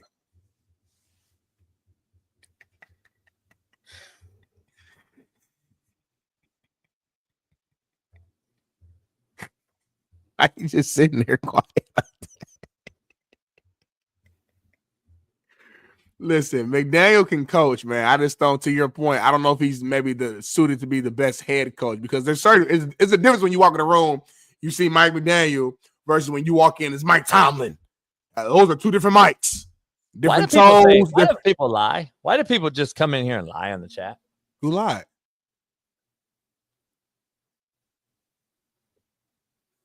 Why do you embarrass yourself? I don't understand. No, I thought JB, like, you recruited Tank, got him there, and then you ended up leaving, and then I don't know what happened after that. Or am I tripping? So did Tank Dell leave Indy? I don't think so. No, he didn't. Yeah, he left when he went to fucking University of Houston, you fucking idiot. He elevated. Yeah, he elevated. Tank Dell wanted to leave, and guess who kept him there when I left? Hello. But anyway. We ain't playing with y'all today, man. I mean, it's fucking unbelievable, homie. It's really unbelievable. It's embarrassing. Like, you're fucking embarrassment. Like, you motherfuckers are embarrassing. Like, seriously. Action Jackson, all these nobodies. Action Jackson, become a member, because you're a fucking nobody. You're an embarrassment. You're embarrassing your whole family. You're showing us that your daddy should have pulled out. You're showing us that your daddy should have pulled out. You're showing the world your daddy should have pulled out, because you're a nobody. Saying you're embarrassing your whole family has to be one of the craziest things to say. You really break it down, though. Like, you're embarrassing your whole family. Your whole family disappointed right now because of what you're saying in this comment, in this chat of our show. But we're going to move on to this next topic, man. My people, my homies, my best friends, my coworkers, my colleagues at Fox Sports put out this list of the top 10 NFL QBs to never win a Super Bowl, and we're going to react and just respond to it. We're not going to shit on it. We're not going to do none of that. We're just give our opinions on it. And JB, we got Dan Marino at the top, number 1. Phillip Rivers, number 2. Matt Ryan, number 3. Jim Kelly at 4. Frank Tarkenton at 5. We got Warren Moon at 6. Carson Palmer at 7. Steve McNair, RP at 8. Dan Fauci at 9. And Donovan McNabb at 10. Do you have issues? Is anybody missing? You want me to re-rank them? Yeah, like give me your top 5, like how you would do it. Or is anybody missing? I was thinking about missing, but right now, to re-rank them, I'm going to go Dan Marino, Dan Fouts, Jim Kelly, Warren Moon. Ooh, okay. Carson Palmer. Ooh. Donovan McNabb. Ooh. Steve McNair, Matt Ryan, Fran Tarkenton, Phillip Rivers. Damn, you don't like Phillip, huh? I like Phillip, but Phillip has the least of any of those guys. Steve McNair went to a Super Bowl. Carson Palmer went to multiple teams and broke multiple records for those franchises. Warren Moon went to be the best ball spinner of all time. Matt Ryan was an MVP. Jim Kelly went to 4 Super Bowls. Fran Tarkenton was basically the Kyler Murray of that era, to be honest. Is that good or bad? Donovan McNabb went to Super Bowls and won NFC titles and was, at the time, you could argue was the best quarterback in football. You can argue that. I mean, at that time, he was in the prime of some big-time players. He was one of the You probably put him in like top 5. You can't say he was one of the best players at the time for a stretch, though. Yeah, one of them. Yeah, for sure. Phillip Rivers was never the best at his time. And he never got to the big dance. He never even got to the, like, you know what I'm saying? Like, he never did anything out of any of those to stand out. Did he get an MVP? I don't think so. No. Matt Ryan did. Jim Kelly went to 4, and he's the most nutty-gutty guy, maybe performer of all time. Warren Moon, just the ball spinning technique of him and the skill set he possessed is just puts him in that deal for me. Steve McNair went to a Super Bowl, was kind of similar to Donovan McNabb. Huge trunks, thighs, athletic, couldn't tackle him, and could throw and lead. Him and Donovan both went to a Super Bowl. And they're like a play away from winning, too. Like, that last play, I think his receiver reached out. He was like an inch away from scoring that touchdown, boy. Yep. Would I put Cam Newton in there? Would I put I mean, we're talking yesteryear, so like would I put I'm trying to think. There's a couple guys, man. Cam's like the only person who come to my mind real quick of even thinking about putting them in there. I'm trying to think real quick. Yeah, you got Drew Bledsoe went to a Super Bowl. Yeah, I was trying to think. I was like, yeah, but I don't think I put Bledsoe. Bledsoe's good though, for sure. You got Rich Gannon, who was an MVP. Okay, all right. Great ball spinner, by the way. Great ball spinner. Who was real good? There's a lot. Michael Vick, probably biggest arm ever. Michael Vick, that's a good one. That's a good one for sure. Bernie Kosar comes to mind. I might actually I might throw Vick in there. But you throw Vick in there, you probably got to throw Cam in there, huh? He's MVP. Yeah, you got Bernie Kosar, who was on the verge of, unbelievable fucking bad situations that happened against Denver and John Elway. You have Boomer Esiason and he got one. Phil Simms ended up getting one. You can tell this chat is young. Somebody said Roethlisberger? ? We're talking yesteryear, chat. We're talking yesteryear. I know somebody didn't say Johnny Manziel. Please, I know. You. I am seeing Romo a lot in the chat. Well, I think Romo. Well, I think Romo is a top 5 ball spinner of all time. Woo wee!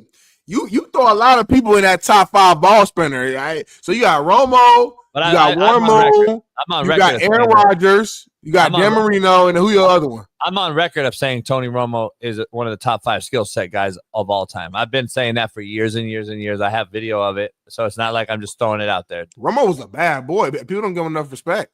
Romo, skill set wise, is probably a top 5, top 10 guy. Skill set all time. He didn't have the it factor. So he just didn't have the it factor. He couldn't get it. And Josh knows. I've been saying that for a long time. Romo, I don't believe people understand how good him and Rich Gannon and guys like that were. But he couldn't get it over the hump. So I'm just talking ball spinner. I'm just top 5 ball spinners all time. No order. Go right now. Go. No order. Go. Don't think. Marino Rogers, Elway Favre. I'm just talking guys you know. Warren Moon.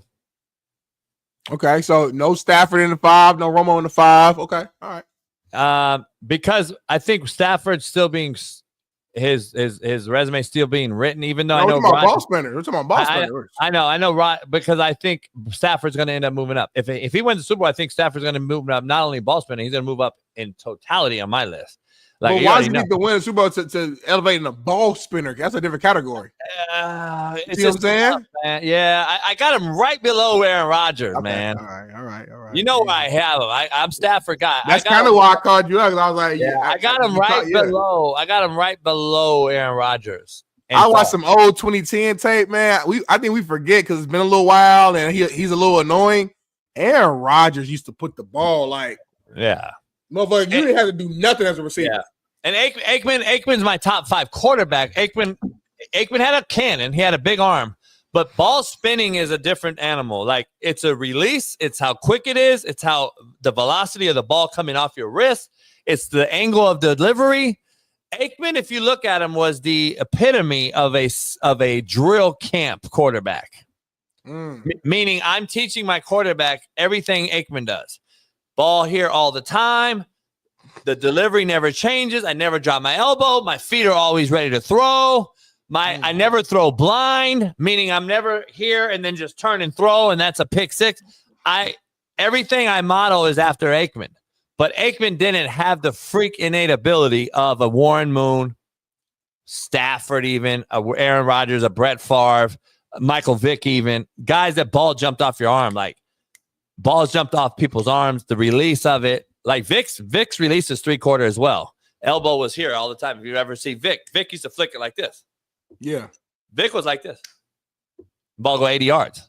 Like, that's different. Like, there's different guys. Randall Cunningham had a huge arm, but it was elongated. He was fucking like huge arm, but he was elongated. It took forever to get it off. You seen him get caught with his dick in his hand many times as he's taking sack because his arm's back here. His arm's back here, Smitty, and he can't throw. He can't get it out. He can't sock the wall. Aaron Rodgers ain't taking that sack. Aaron Rodgers getting sacked and quick like a ball. Same with Stafford. Same with Favre. That boy Favre used to throw the ball so hard though too. Mahomes and Allen now are in there, but they're not quite there. But they're in that conversation, I would say. Because they're different arms. You know, they got different. Drew Brees didn't have no big time arm. Drew Brees had a quick was just accurate and was smart as hell. Got the ball out, knew the offense like the back of his hand. But he's always had shoulder little issues. He never had a big arm ever.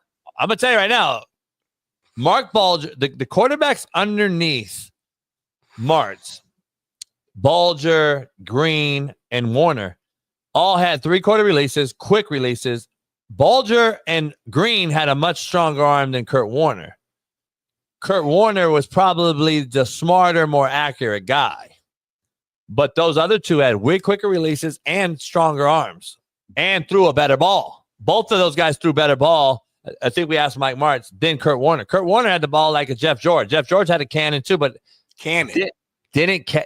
but receivers hated catching balls from a lot of those guys because they threw a ball that was so hard and wobbly that it wasn't an easy catch. If you ask wide receivers, catching balls from Aaron Rodgers and Matthew Stafford and those guys, it's because they're fucking super tight. Warren Moon threw the most catchable ball by any wide receiver, and Dan Marino. We'll have Mark Clayton on during the season every week, and we can have these conversations. But the throws, like, people didn't like Peyton Manning catching the ball. They love him, but the ball, because the ball would come out kind of wobbly and it was a tough catch.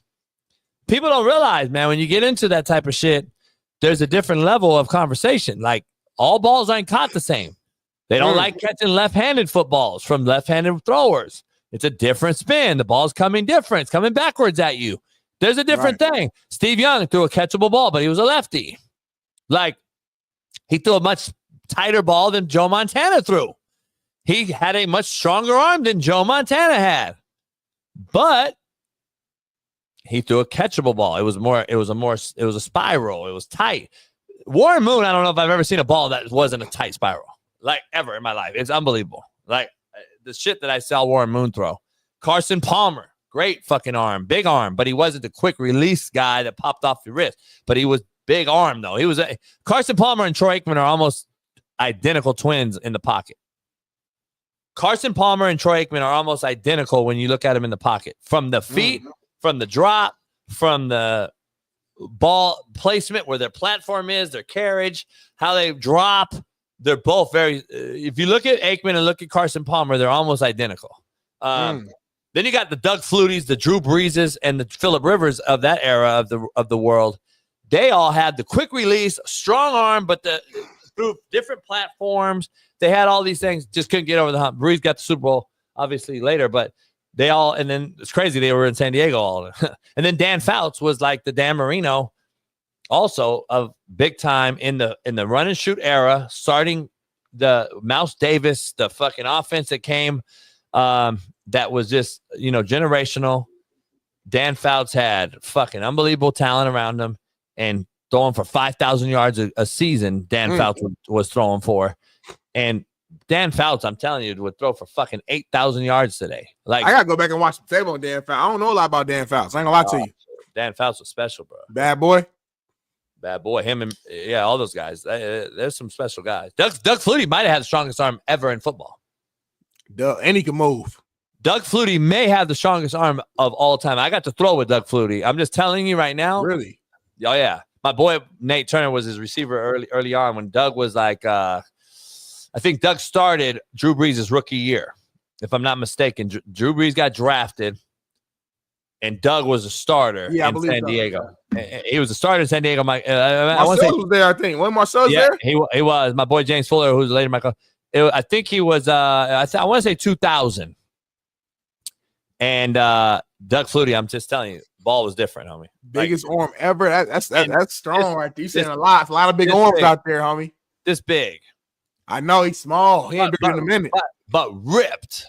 I'm talking about Doug Flutie. You could like I had 12 pack, like chiseled, homie. Just veins everywhere. You know those motherfuckers that are just chiseled. Doug Flutie was fucking chiseled, and Doug Flutie at that time was already, I think, want to say 40.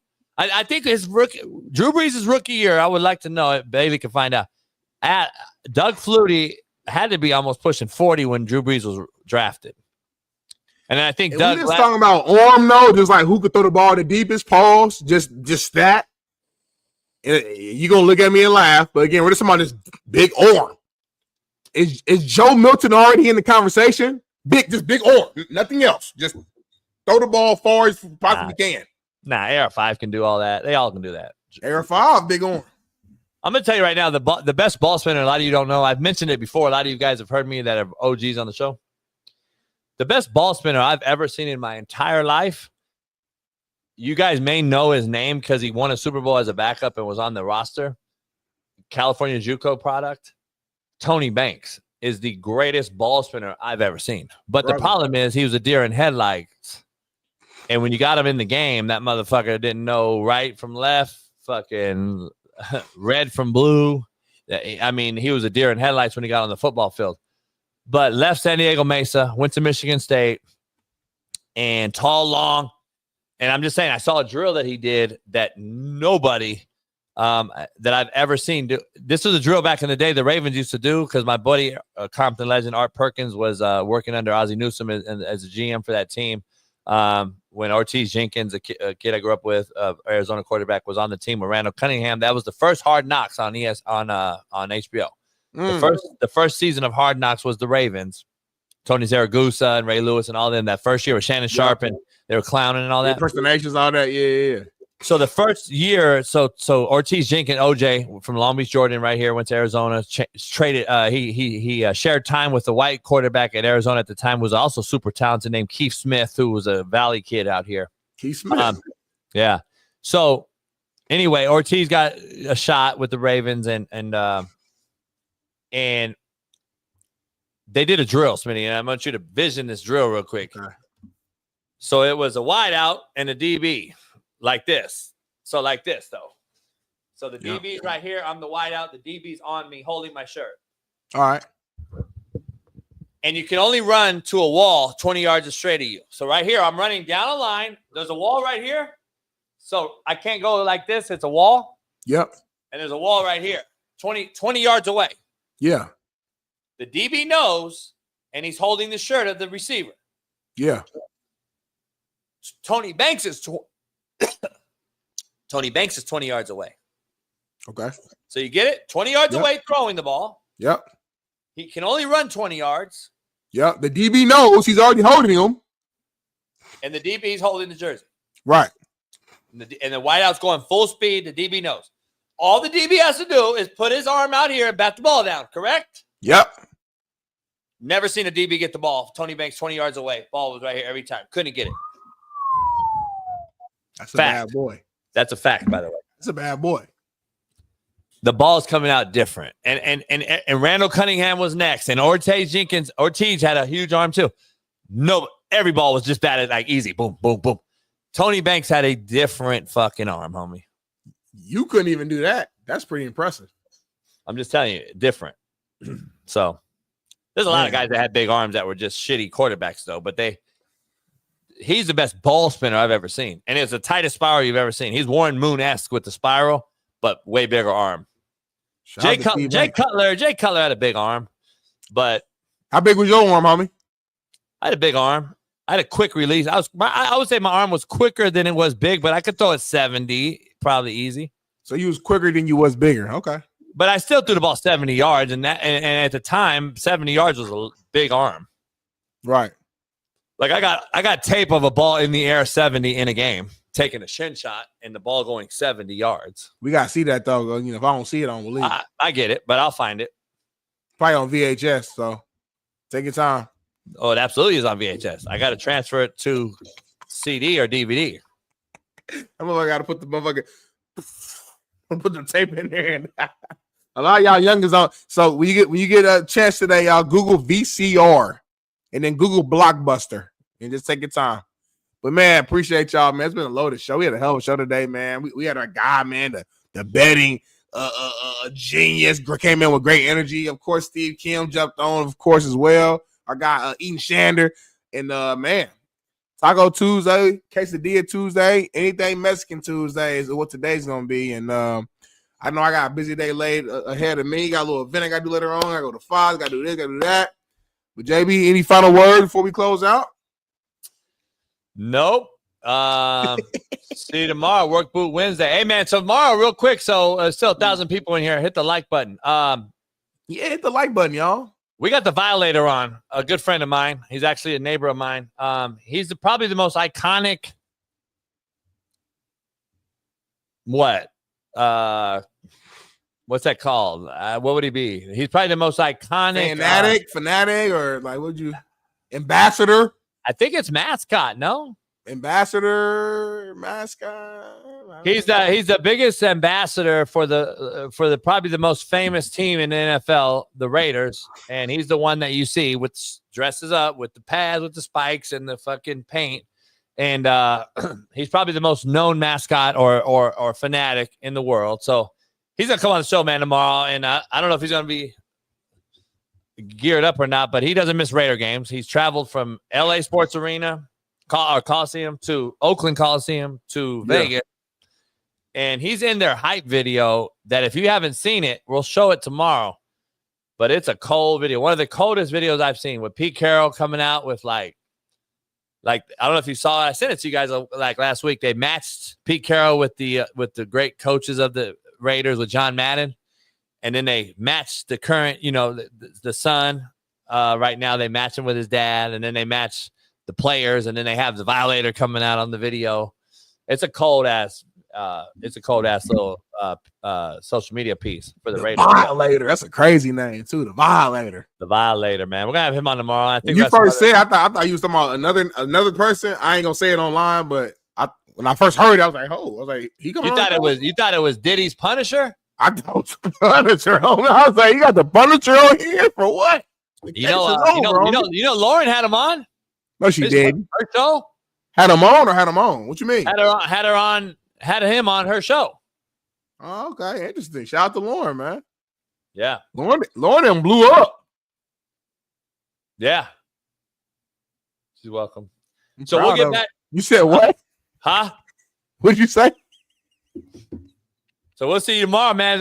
Work boot Wednesday. Strap up your hard hats and work boots. We'll be back tomorrow, God willing, man. See you guys on the other side. Peace. Shout out to the GM.